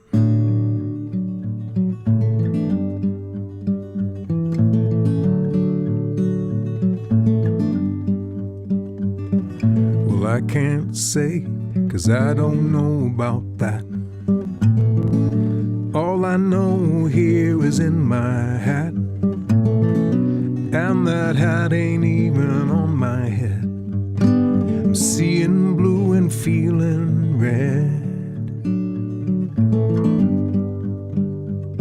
Oh, whether I'm right or whether I'm wrong, whether you will weather this winter song, season will break and the colors will run, whether I'm right or whether I'm wrong.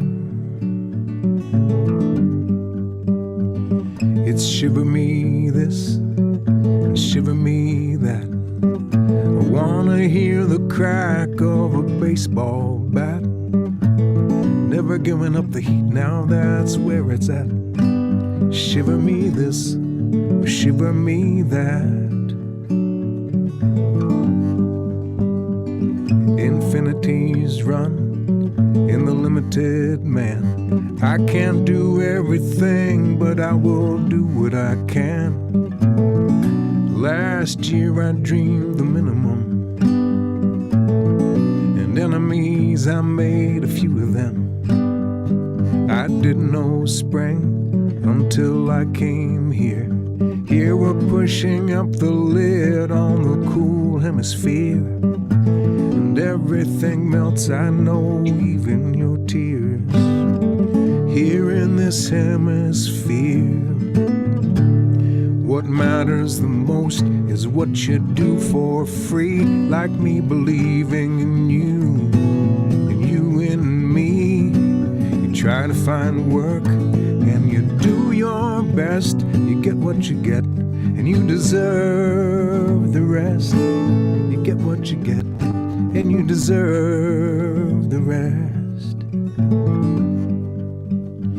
You're the sun before day, the stars before night, the pull before love, and the love before light.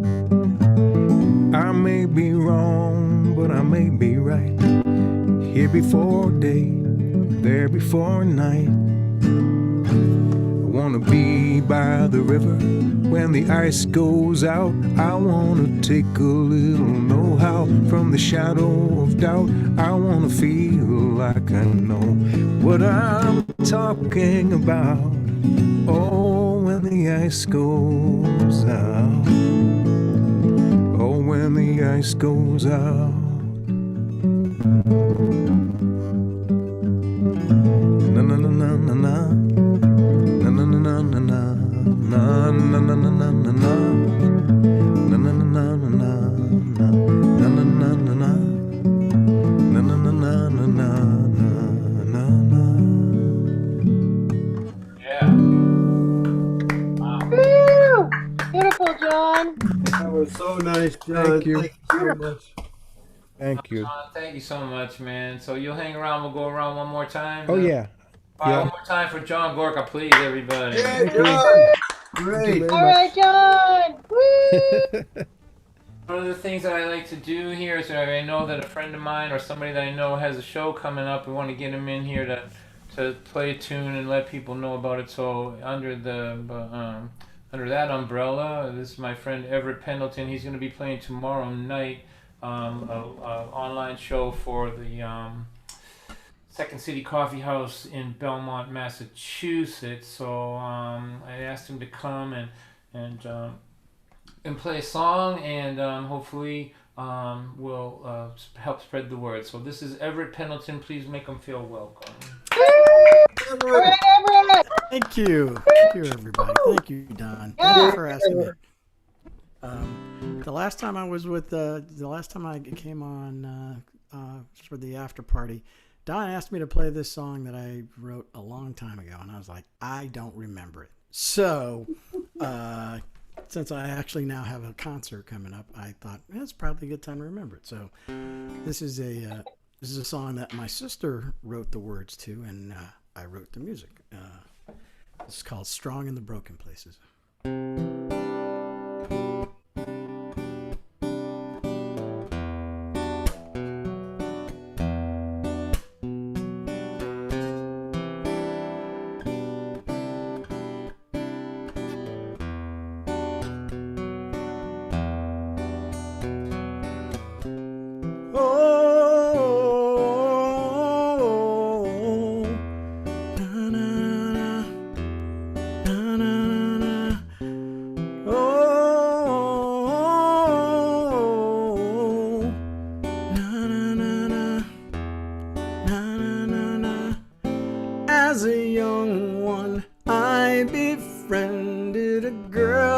from school I thought so splendid, but over years extended, she up and left me unattended.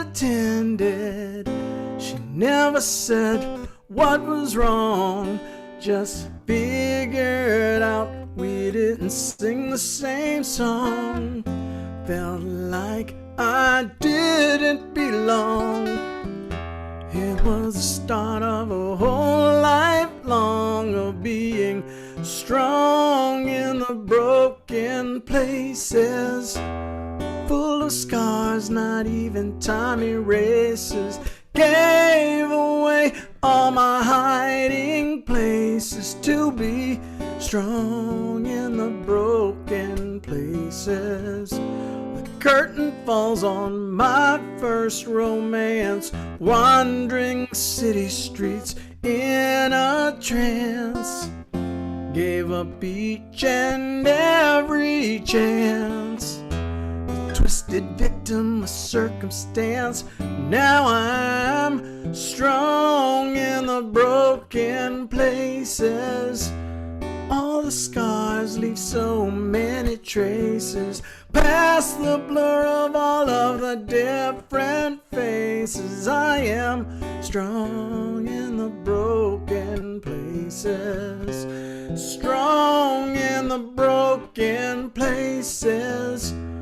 All the scars leave so many traces, past the blur of all of the different faces. I am strong in the broken places. Each separate hurt leaves a mark.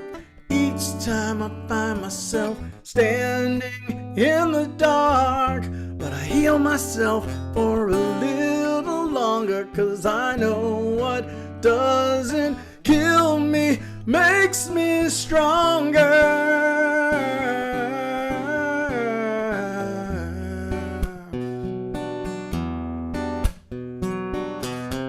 Strong in the broken places, full of love and so many embraces. Dealt a hand and I'm holding all the aces, and I'm strong in the broken places. Strong in the broken places. I'm full of love and so many embraces. Dealt a hand and I'm holding all the aces, and I'm strong.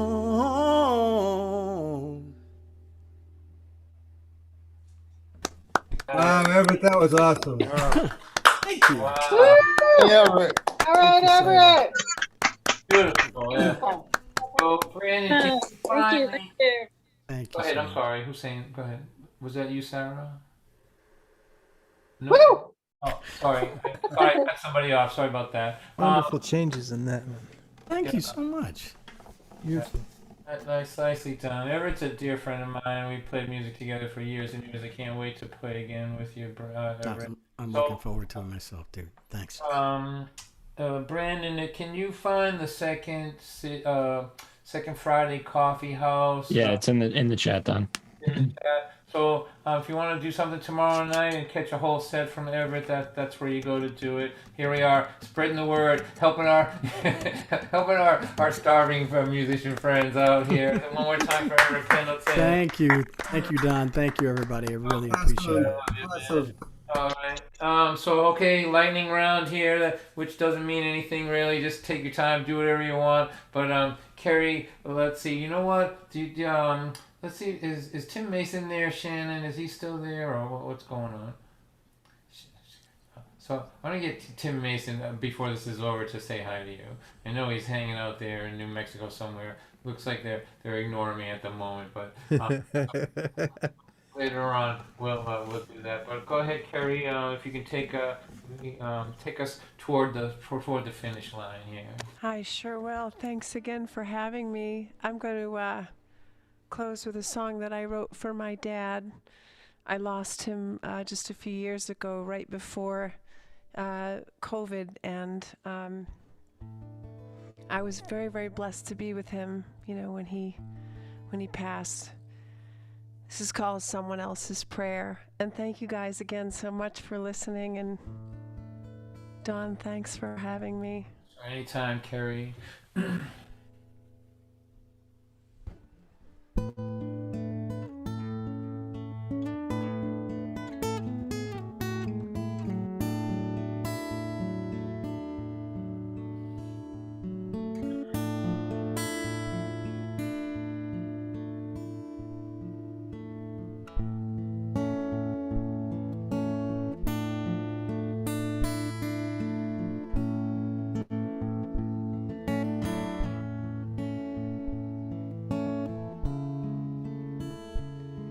It was the hardest thing I've ever done.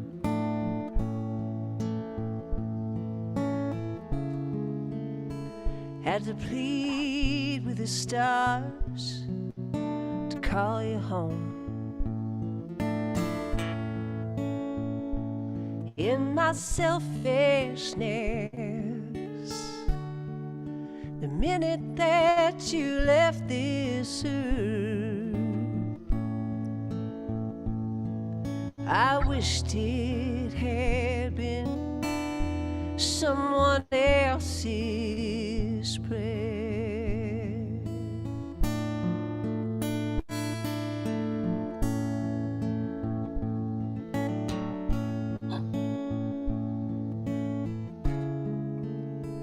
I awake to your words in the rain and the wind.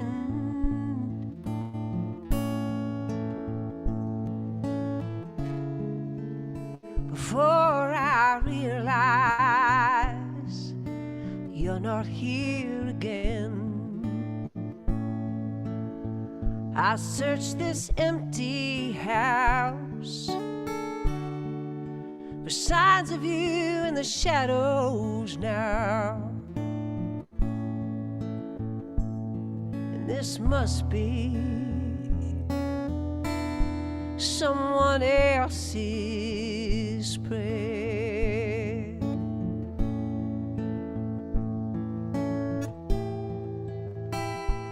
In the half-light, faith calls to me. You waited for that last song to set you free.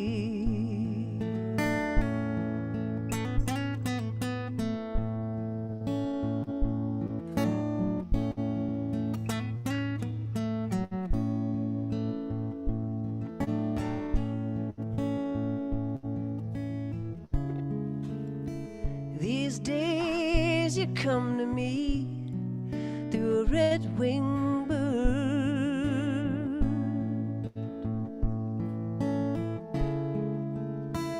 with a message of love out of this world, without suffering. The chimes of mercy cease to ring,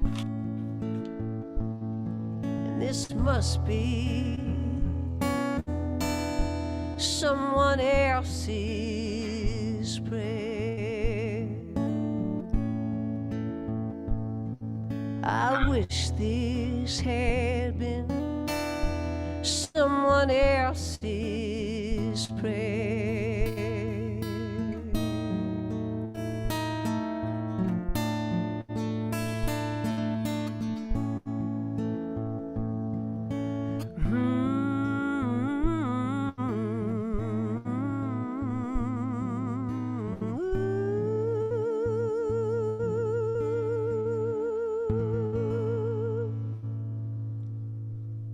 That was so beautiful. Wow. Beautiful, Gary. Thank you so beautiful. much. Thanks for listening. Woo! Thank you. Right from the heart. Beautiful. I can't remember the last time I saw you, but I hope it's that we don't go decades in between. Same here, Don. Thanks. I'm such a fan. I just think you're so great. So. Oh, thank you. Thank Same you so here. much. Good luck with the new record. Every Thursday night until it's just me and Sarah here. Until we, I guess, right? Until it's just a handful of us, and then we'll just surrender. We'll just, what do they say? Like that we won't be released. We'll escape. Thank you one more time for Kerry Powers. My God. Beautiful. Oh, Carrie, that was stunning. All right, John. Good best of health to you and your family, and to Thank you. Same to you. and I look forward to being in the same space with you in the next year. Yeah. Whatever you got, you're welcome to. All right. Think about this. I did that last one that has kind of a seasonal thing. This one mentions a couple seasons too. It's a song written by Rod McEwen, and it was recorded. I think it may be one of the only songs that was recorded by both Frank Sinatra and Johnny Cash. Whoa. I think it was on. I think Frank Sinatra commissioned him to write an album for him. I think it was called "A Man Alone." So I think he was the first one to get to it. But I think Johnny Cash did it at least at least once. I know he did it on his American recordings, but I think he might have done it before that. It's a song called "Love's Good to Me." Let me see if I can get ready for it. I'm gonna take off this thing. Okay.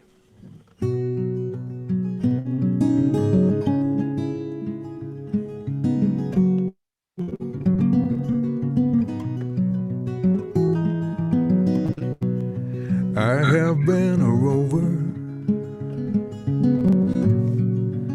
I have walked alone, hiked 100 highways, never found a home. Still in all, I'm happy. The reason is, you see, once in a while along the way, love was good to me. There was a girl in Denver before the summer storm. Oh, her eyes were tender. Oh, her arms were warm. She could smile away the dark clouds, kiss away the rain. Even though she's gone away, you won't hear me complain. I have been a rover. I have walked alone, hiked 100 highways, never found a home. Still in all, I'm happy. The reason is, you see, once in a while along the way, love was good to me. There was a girl in Portland for the winter chill. We used to go a-courtin' along October Hill.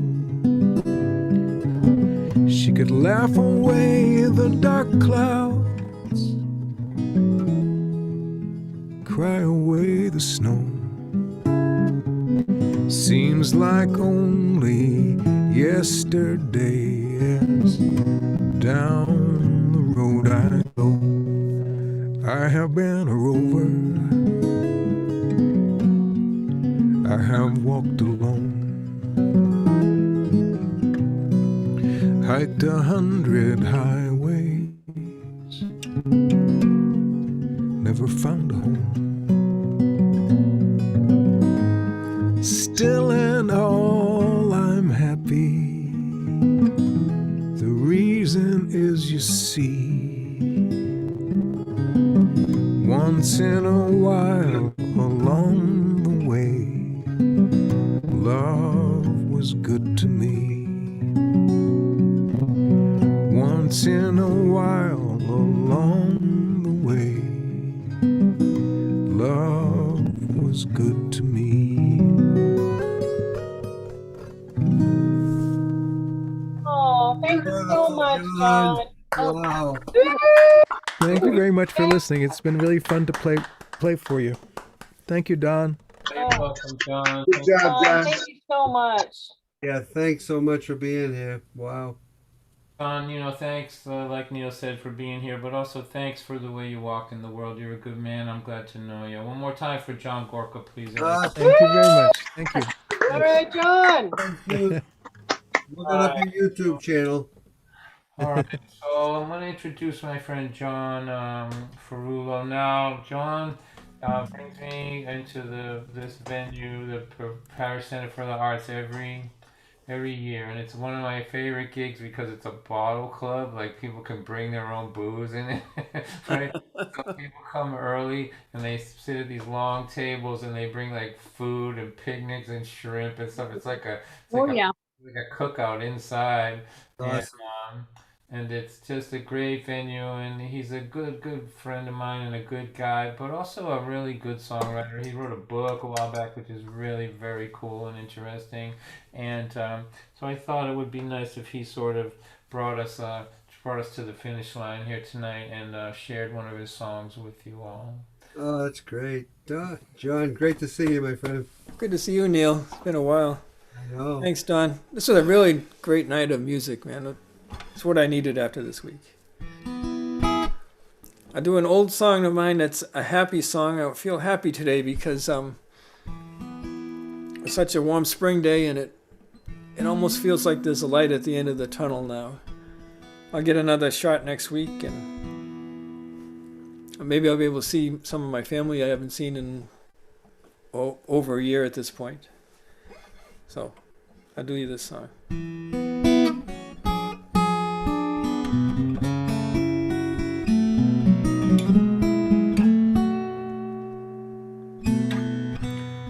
Sun is shining in my backyard. I work all morning, but I won't work that hard.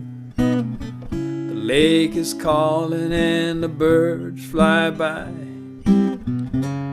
Sun is shining on me. The cat in the window watches life float by.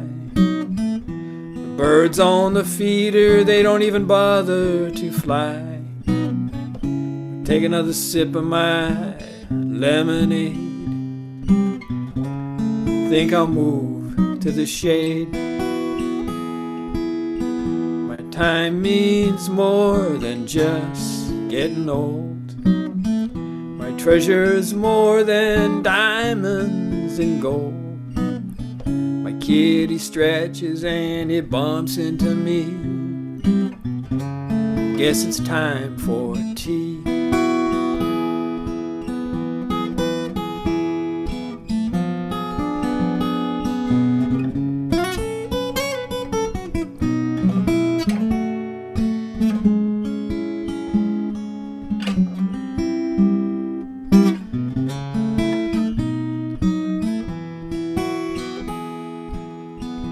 Day is over, the night's coming on. I never got to cutting the lawn, but I saw a hawk and an osprey. Had a real good day. Had a real good day.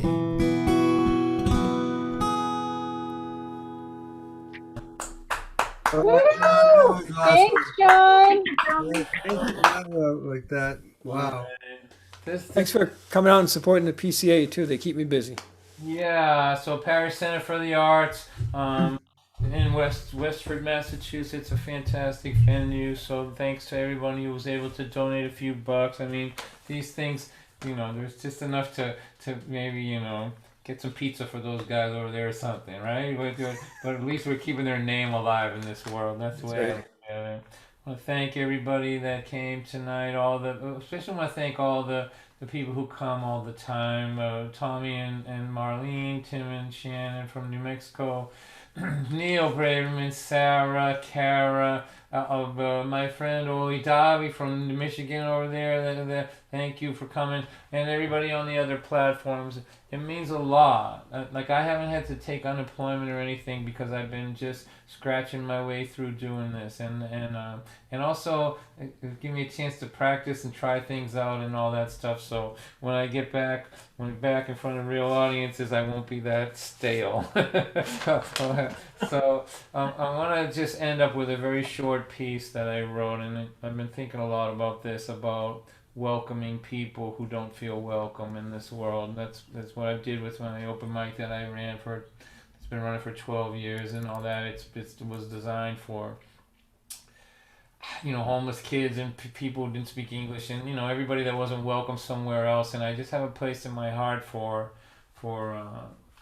making people feel welcome.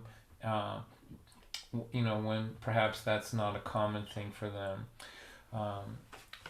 We saw you when you slipped in here, soaking wet, and tried to hide in the corner as if your life was not raining on you. We loved you before you knew we could see you. This place, after all, was built for all of you, wet and wounded, bullied and broken, ignored and targeted, alone in the worlders, who live in the shadows out there on the edge of belonging. We loved you by leaving you alone and letting you decipher us with those highly developed, piercing refugees' eyes, the ones that can spot a lie, a truth, a weakness, a strength from 30 paces. When you asked yourself, what is this place? We answered without speaking, this is your place. When you asked yourself, who are these people? We answered without speaking, welcome home. Into the cement that we used to build this community, we poured the knowledge that all human beings need to belong and to contribute. You belonged at the minute you entered. You contributed at the moment you found your voice and used it to show us the world behind your eyes. We love you. You deserve it. Thanks, Don. Thank you. Don. All right, so thank you, everyone. This has been great. You've filled my soul up. I'm not going to keep you up, but I do want Tim Mason to come put his big mug up near the thing here and say hi to Kerry and John and everybody. There he is. Look at that guy. Old Vienna Coffee House reunion. Unmute yourself. Hey, Tim. Tim. Hey, Tim. Yeah. Yeah, it's great seeing you. I'm sorry I wasn't here for more of it. I have been in tax land hell, and spending literally hours on tech support today. So I'm not really fit for human interaction, as it were. But I'm glad I got off enough to at least see your faces. I got to listen just a shade to Carrie and John and Richard. I mean, Don, what a all-star lineup you got. This is just wonderful. I ask them, and sometimes they ignore me and snub me, and other times they come and they join me. So I just keep asking. But I was delighted with this tonight. This was really like a reunion from the old Vienna, isn't it? I mean, I remember seeing John there, and of course I met Kerry there, and Richard Fox. He practically lived in that place, so it was great. Yeah, and we are going to have another actual old Vienna reunion. Through this Zoom 8:30 club thing that will be coming up, but yeah, I gotta get out of the bureaucracy first. It's just it's a killer this year. All right, buddy. Good to see you, and thanks for getting everything started so many years ago, so that we can all get to meet each other and be friends. So here, there's Tim Mason, a legend in this world, right there. Thank you, Tim. Thanks, Tim. Hey, Tim, good to see you. Hi to Shannon. Thank you. All right. So as you know, we don't just shut the, like if I hit this button over here and end this meeting, what happens is all your screens go white and you have a painful reminder of how alone, an abrupt and tragic, painful reminder of how alone you are in this world, right? The illusion, it would be like the illusion busters, right? So I'm not gonna do that. Well, I just want you to sort of say goodbye one at a time, and much love to you all.